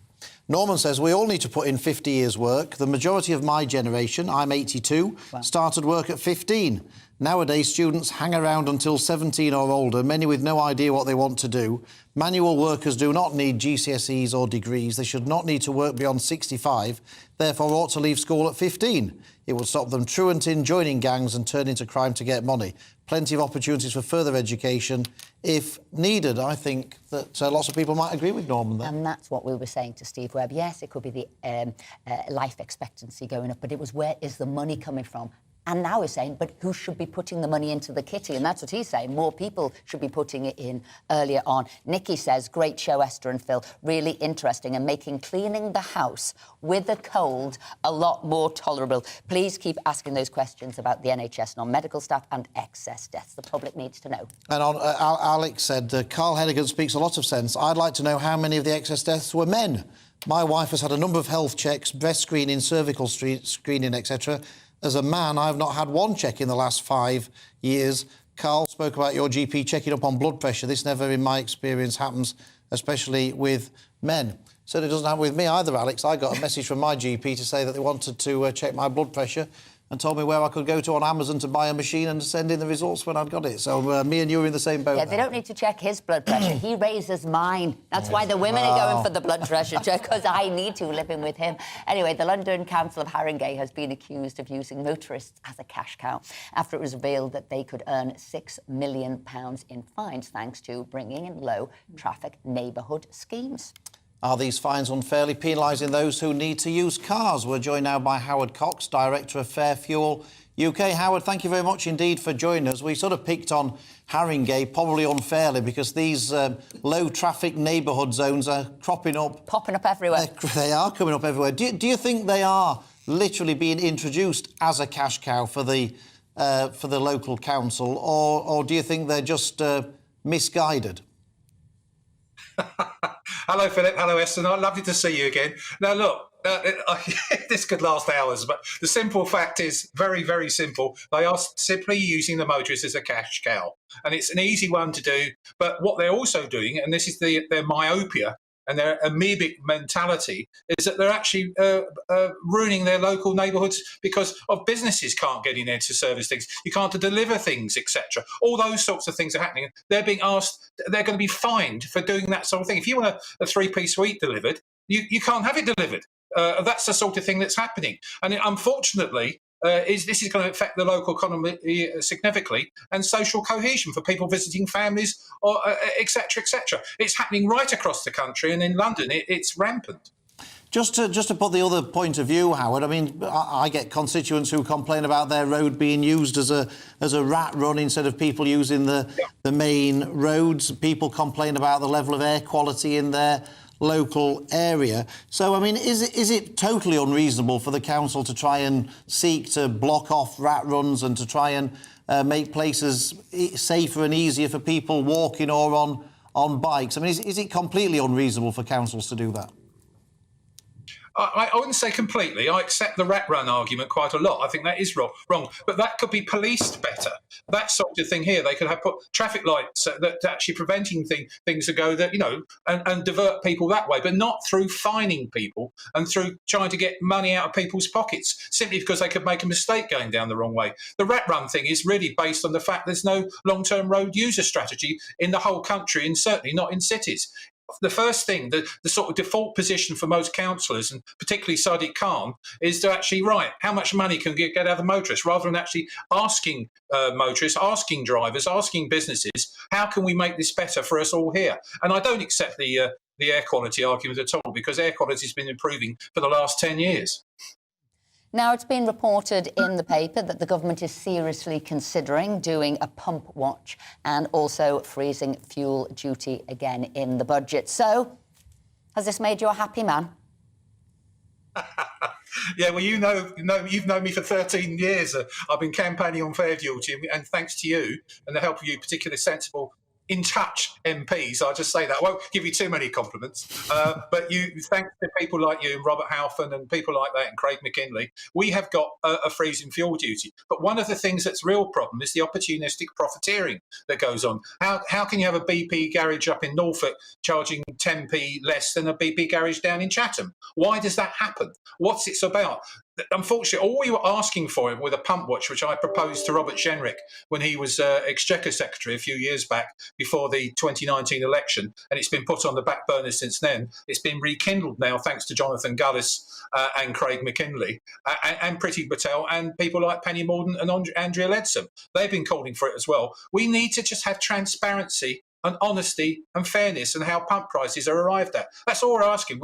I don't blame the independent retailers, the small garages, because most of them are tied into expensive, tight contracts, and most of the actual profiteering, not anti-profit, but profiteering, takes place further up the fuel supply chain. Howard Cox, thank you very much indeed. Thank you for everything that you do as well, speaking up for motorists. Peter, I just wanted to know what you think. I don't understand the politics of this. There's so many people who are car drivers in the country, and yet it seems that politicians are sort of in some kind of race to kick motorists in the teeth as often as possible in order to try and curry favour with people who go on bikes and things like that. What do you understand? Am I missing something here, or is this politics of the madhouse?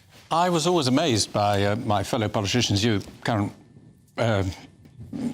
two had accepted, that they do often do suicidal things. And hopefully, in the case of Sadiq Khan, it will prove to be political suicide, making people... It clearly is a fundraising thing. I gather in Paris, you're not sort of allowed to come in if you pay £12. You just can't come in if you've got the wrong sort of car, making it quite clear that they're not in the business of raising money, whereas Sadiq Khan is in the business of raising money.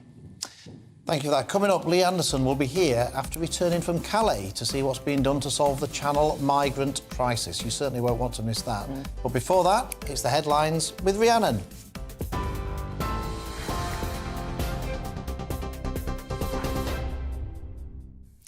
Good morning. It's coming up to 11:33. Your top stories in the GB newsroom. A 27-year-old man has been remanded in custody, charged with planning a terror attack at an RAF base in North Yorkshire last year. Student nurse Mohammed Farouk is also charged with possession of explosives and an imitation firearm after he was arrested outside St James's Hospital in Leeds last Friday.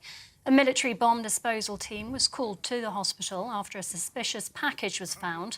A maternity ward was evacuated as a precaution. He's due to appear at the Old Bailey next Friday. An NHS hospital trust has been fined £800,000 after admitting failings in the care of a baby who died 23 minutes after birth. Nottingham University Hospitals Trust pleaded guilty over the care of Winter Sophia Andrews, who died in 2019 at the Queen's Medical Centre. The total fine of £1.2 million was reduced due to the trust's guilty plea. The Chancellor set out his long-term plans for growing the economy, reiterating the government's pledge to halve inflation this year. Jeremy Hunt defended the decision not to cut taxes now. He added, the best tax cut is a cut in inflation, currently close to a 40-year high. He also promised to use Brexit freedoms to boost growth in the UK through 4 pillars: enterprise, education, employment and everywhere. And a Russian-born mathematician who's spoken out against Moscow's war in Ukraine was the UK's biggest taxpayer last year, paying more than £487 million. The Sunday Times has revealed the UK's 100 top taxpayers. Denise, John and Peter Coates, the people behind Bet365, paid more than £460 million. Gymshark's chief executive, Ben Francis, is the youngest person on the list, paying £11.6 million. TV online and DAB Plus radio, this is GB News. Don't go anywhere. Esther and Philip will be back in just a moment.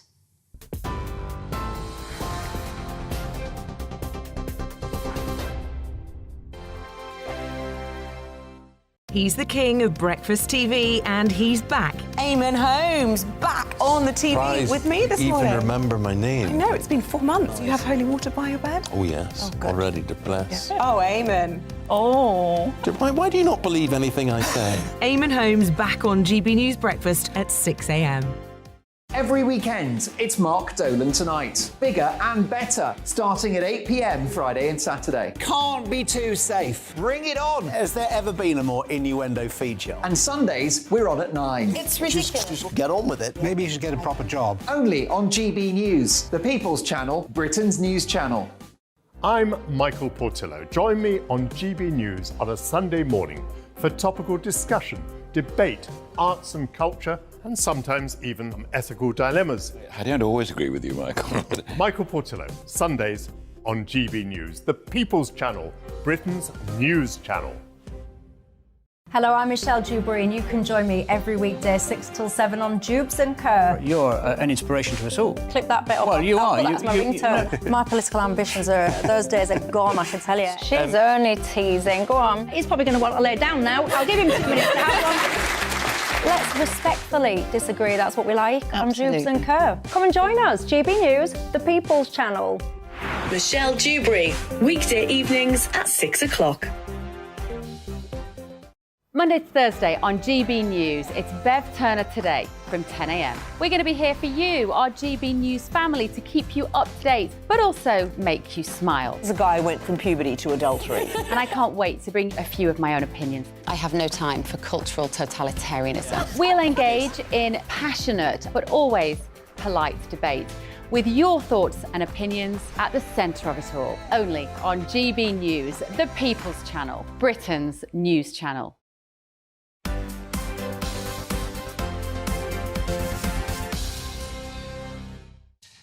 Welcome back. We've had lots of people getting in touch this morning with their views. Esther, what have you got? Particularly about Nicola Sturgeon and the gender reforms there. Good morning. Let you know that the majority of people in Scotland are totally against Nicola Sturgeon and her gender bill.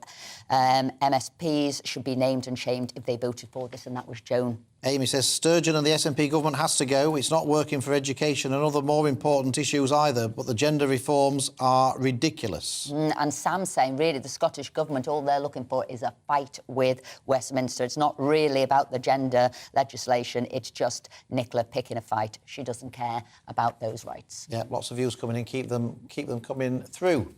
Now, today, the 27th of January, marks the anniversary of the liberation of Auschwitz-Birkenau, the largest Nazi death camp. Holocaust Memorial Day takes place every year on this day to remember the 6 million Jews and millions of others murdered during the Holocaust. Joining us now is Anna Lloyd from the Holocaust Education Trust. Thank you so much for joining us today.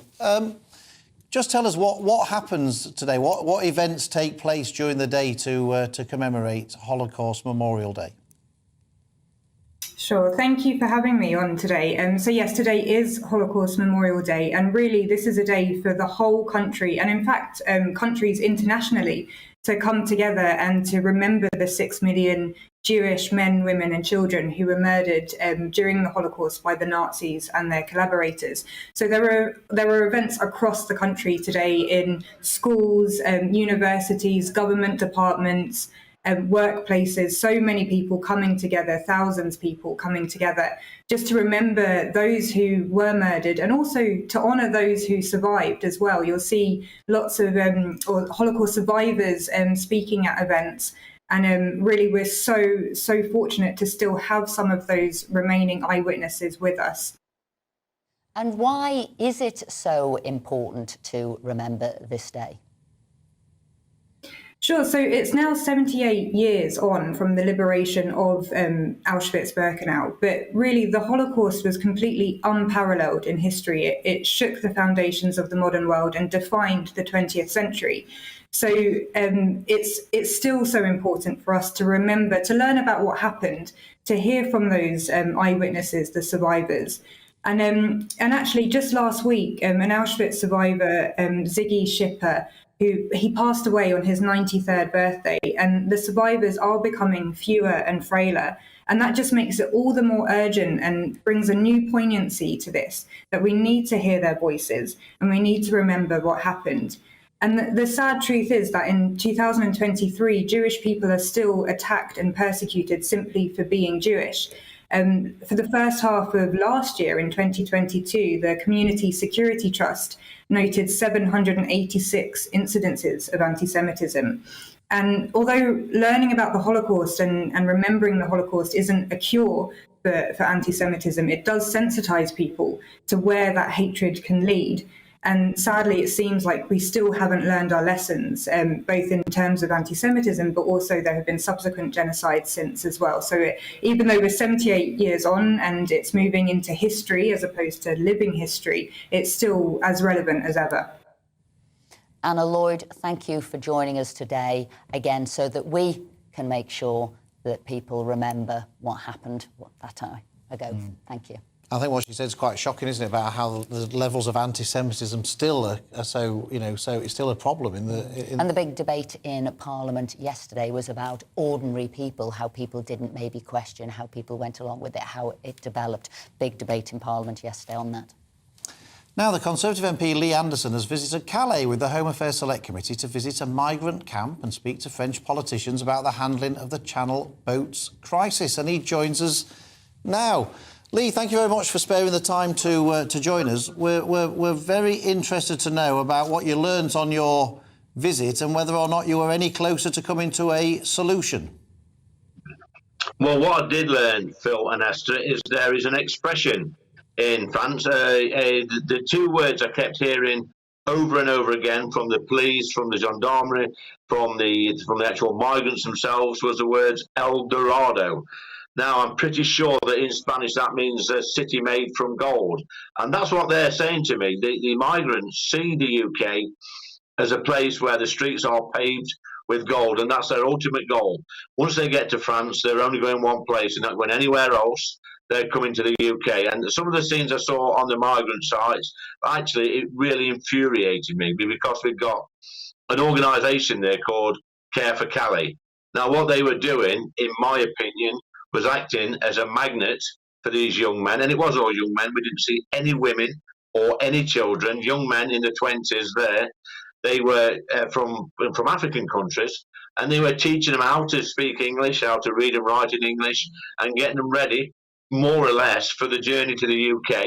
Then, hey presto, once they arrive in the UK, this same organisation is then waiting for them in the hotels and obviously helping them with their asylum applications, helping them settle in the UK. This organisation infuriates me, and they are part of the final leg of the journey, helping these young men. And interestingly, where the young men I spoke to, when I could manage to get them away from the Care for Cali coordinators, not one of them told me they were fleeing persecution. They wanted a better job, a better life, and a better education. So what we're going to do, Lee? How are we going to stop it? Did you work out while you were there what were the most effective route the government could take to stop this problem? No, I worked that out, Phil, 3 years ago. The easiest way to do this is when anybody arrives on our shores illegally, and it is illegal, forget whether or not they claim asylum. That's just a bogus claim to get settled in the UK. Look, the Rwanda scheme, it's got to work. I'd start it tomorrow, get them jets fired up. As soon as they land on these shores, put them on a flight to Rwanda, process their application there, because like I say, the chap I got to speak to, there's no way he would come to this country if he thought he was going to Rwanda, which tells me they are not genuine asylum seekers. They are economic migrants, and we're being played for fools. Lee, it was a cross-party delegation going there. Who else was there? Which other parties went with you? Well, you're quite right, Esther. The Home Affairs Select Committee is cross-party, but unfortunately, there was only one opposition MP there, which was the chair of the Select Committee, Diana Johnson, who I've got massive respect for. She's a Labour MP, but none of the SNP weren't there, the Labour Party weren't there. And I suspect, Esther, that they weren't there because they knew they were going to get some home troops. And we've got some home troops, and we can go to the Prime Minister now and the Home Secretary and say, look, this is what's actually happening. We've been played for fools. France have got a massive problem. And from the conversations we had, they've lost control, total control. And it would appear that problem is now in the UK. And, you know, France aren't going to help us with this, Esther, Phil. Let's be quite clear. This is our problem. We've got to sort it out. Forget about coordinating with the French. We've got to sort these migrants out on the day they arrive here and send them to Rwanda. Now, the UK Border Force are supposedly now in France to try and stop these boats from setting off. Are they making any difference at all, or is that a complete waste of time, Lee? Well, it's a waste of time, Phil. I mean, what it does, it slows it down. We met Pierre-Henri Dumont, I think his name is. My French is not as good as it used to be, although I keep slipping into the French since I've come back. But he told us, the MP for Calais, that the migrants that actually reach Calais, 100% will, at some stage, reach the UK. So you can put your drones up, you can put your sand buggies, your boats, everything that the British taxpayer is funding. But at the end of the day, they will get here. We've got to cut the draw out. We've got to stop that. You know, like I say, get the Rwanda flights going, and they will stop coming. It's as simple as that. Lee Anderson, thank you very much indeed for joining us and for sharing your learning from your trip to Calais. We appreciate your time. Claire, what do you make of what Lee's got to say? Does anything he said come as a shock to you or not? No, because the migrants crossing the channel, I think, are purely part of a business model that has to be stopped. It is illegals from Albania that are coming over. They're running a business model. For them, the direct meaning of El Dorado is the gilded one. I mean, why would you want to come to the UK at the moment in the state we've got ourselves into? We cannot afford to have any more excess bulge on our services. We can't afford it. We have to pay for ourselves to work longer. So where do we get the money from to house illegal migrants? I'm not talking about migrants who are seeking asylum because of war-torn countries. But then we have to look at, again, why are they coming from Afghanistan? Because of what we have done and what the West has done. They're coming from France. These are coming from France. But the legislation should be, I thought, that where your first country of entry is, it's that country's responsibility to take you. And that's clearly not being the case with France. Peter, it was interesting there that Lee Anderson said the French have lost control of what's going on. Well, they have to a degree, but we have to ask why people want to leave France to come here. If you listen to the bleeding heart Liberals who dominate the House of Lords, you'd think they were all coming from a country where they face persecution, torture and so on. Yep. They're coming from France. Why? Because in France they know they either have or very likely will be refused asylum because don't meet the definition of an asylum seeker. And so they come here. And France, in the year before COVID, forcibly deported and repatriated 34,000 migrants. That's about as many as we get coming on the boats. And people worry about us sending a few hundreds to Rwanda. But he's right. Only deterrence will work. Only the knowledge that if you get across the Channel, you won't be able to stay here will stop people coming across the Channel. the border force there and our people with drones and so on can slow but can't prevent. And how about this? They're being taught English there at the sites. Well, yes, another reason people give in the House of Lords why people obviously want to come here is because they speak English. Well, here they don't even speak English to start with, but the refugee aid agencies are doing that to help them come here. Why is any charity helping people come from France to England? To come from Afghanistan, perhaps, to England? Fair enough. Ukraine to England.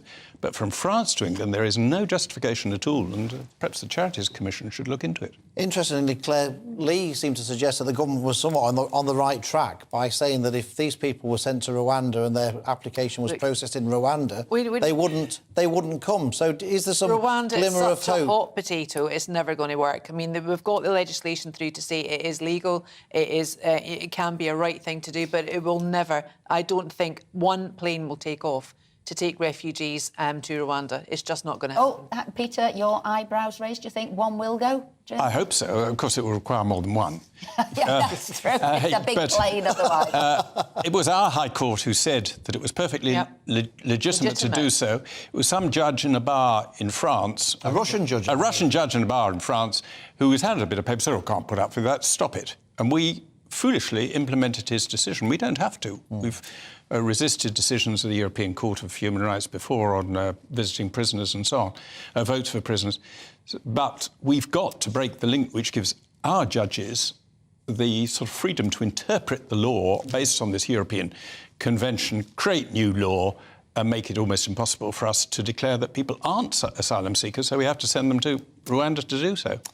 Thank you very much. Let's now welcome Sarah Robertson to take a look at the biggest stories from the entertainment world. And Sarah, we normally think that you'll be a nice break from politics, but you can't even offer us that today, can you? Politics is still going to be part of the showbiz world. Head of the showbiz news, top of the new showbiz It is, that's right, Phil. Yes, Matt Hancock, our lovely friend Matt Hancock, the suspended West Suffolk MP, is back in the news again this morning, having found out he's donated just a measly £10,000 of his £320,000 fee that he received for going on I'm a Celebrity, Get Me Out of Here last year.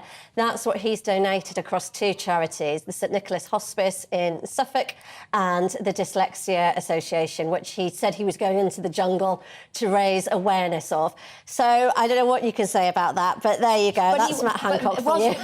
Was it because we all thought he was getting 400,000, and now that it's reduced and we see it's only 320,000, is the missing 80,000 the bit that's not going to charity anymore? Well, there's only 10,000 of it's going to charity. That's right, but he's missing 80,000, therefore, could he say that was going to go? But I just have to say here, he has had a boost as well, because he got 48,000 for doing that terrible book, The Pandemic Diaries, and it was terrible. And then he got another 40-something thousand for going on Celebrity SAS Who Dares.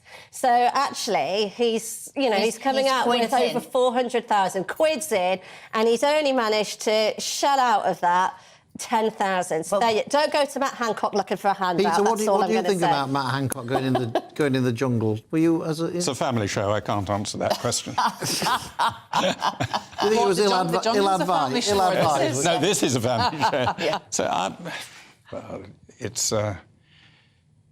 it discredited him. I have never known you speechless. But all I can say, the thought of him going into the jungle, it renders a politician speechless. It's that bad. Well, Rishi Sunak said himself he was very disappointed, didn't he, with Matt Hancock's decision to do that, and he does still remain suspended from his duties. But on to slightly lighter things. So we have had more coming out showbiz-wise. Matt Lucas and David Williams are coming back. They're writing together again. Oh, good. Yes, so after Little Britain, we might see some more comedy from them coming out, because obviously Little Britain was taken off BBC iPlayer because it was seen as being politically incorrect. But Matt Lucas has said that the characters aren't going to be controversial. this time. But part of what made the show so big Will anyone want to watch it? Will anyone want to watch it if it's not controversial? This is it. You know, part of what made it was those characters became standout characters that seeped into public consciousness. You know, being Daffyd, I'm the only gay in the village. You know, to one of the others, Emily, I'm a woman, you know. That might make a comeback. Well, maybe. But, you know, these characters really sort of, you know, seeped into public consciousness at that time. But, you know, the woke police with comedy was cancelled, wasn't it, during the pandemic? But David Walliams and Matt Lewis, they've had their own fallout, didn't they? Yes. They went their own ways. So this is good. They're coming back together. They're coming back together. Well, I think they've got to, because Matt's no longer on Great British Bake Off, and Williams got the axe from British Got Talent. So there you Necessity is the mother of comedy invention. Of course. Just tell me about this story about Britney Spears, which I was fascinated by. I know. So Britney Spears found herself in the press again. You know, obviously, she got the conservatorship overturned last year, which, you know, whereby her father was her conservator. The police, Los Angeles LAPD, were called to her house yesterday based on phone calls from concerned fans after Britney Spears deleted her Instagram account. This led fans to worry that had something happened to Britney, was she in danger again?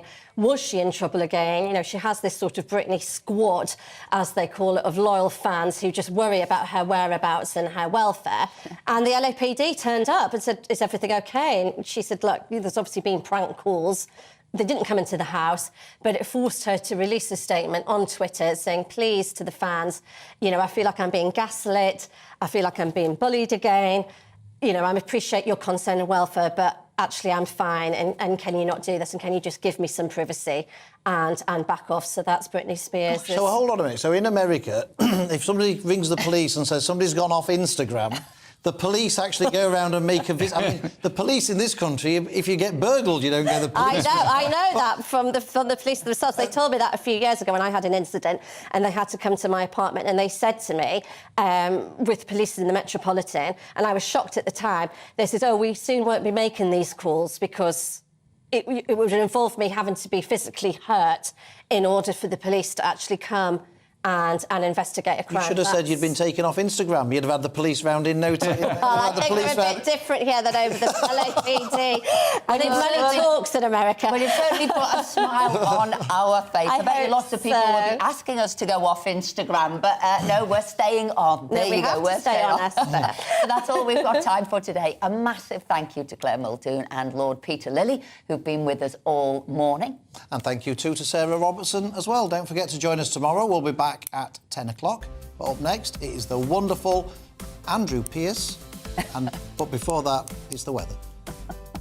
I'm Alex Deakin, and this is your latest weather update from the Met Office. Most places are going to be dry today. A fair bit of cloud around, but some sunny spells coming through. Most of us will have a dry weekend as well, thanks to this area of high pressure anchored out to the west. It is in control of our weather, but at times weather fronts will drift in from the northwest. This one approaching the Western Isles will bring a little bit of rain here late in the day.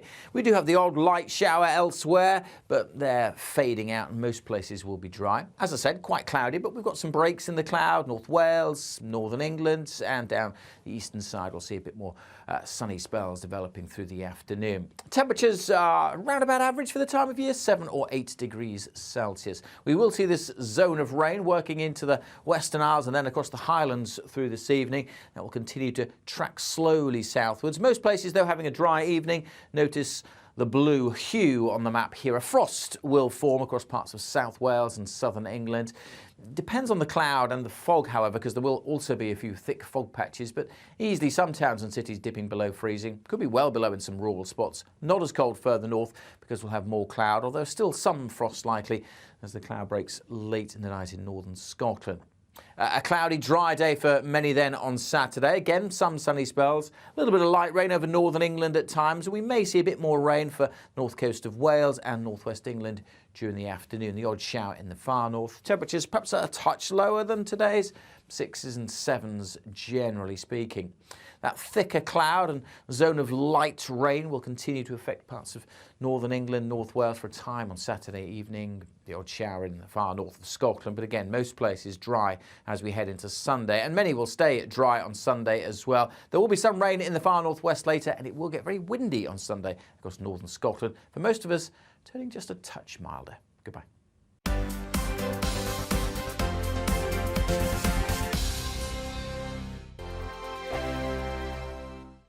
I'm Simon Evans. Join me on GB News for Headliners at 11 p.m. What's the scoop? I'll be joined by two of the country's top comedians. That's right. As we take a look at tomorrow's newspapers tonight. We're going to get into trouble. If it's a big story, we'll be covering it. Spill some tea on him. There we go. But we'll also have some fun. I wouldn't stick up a bank.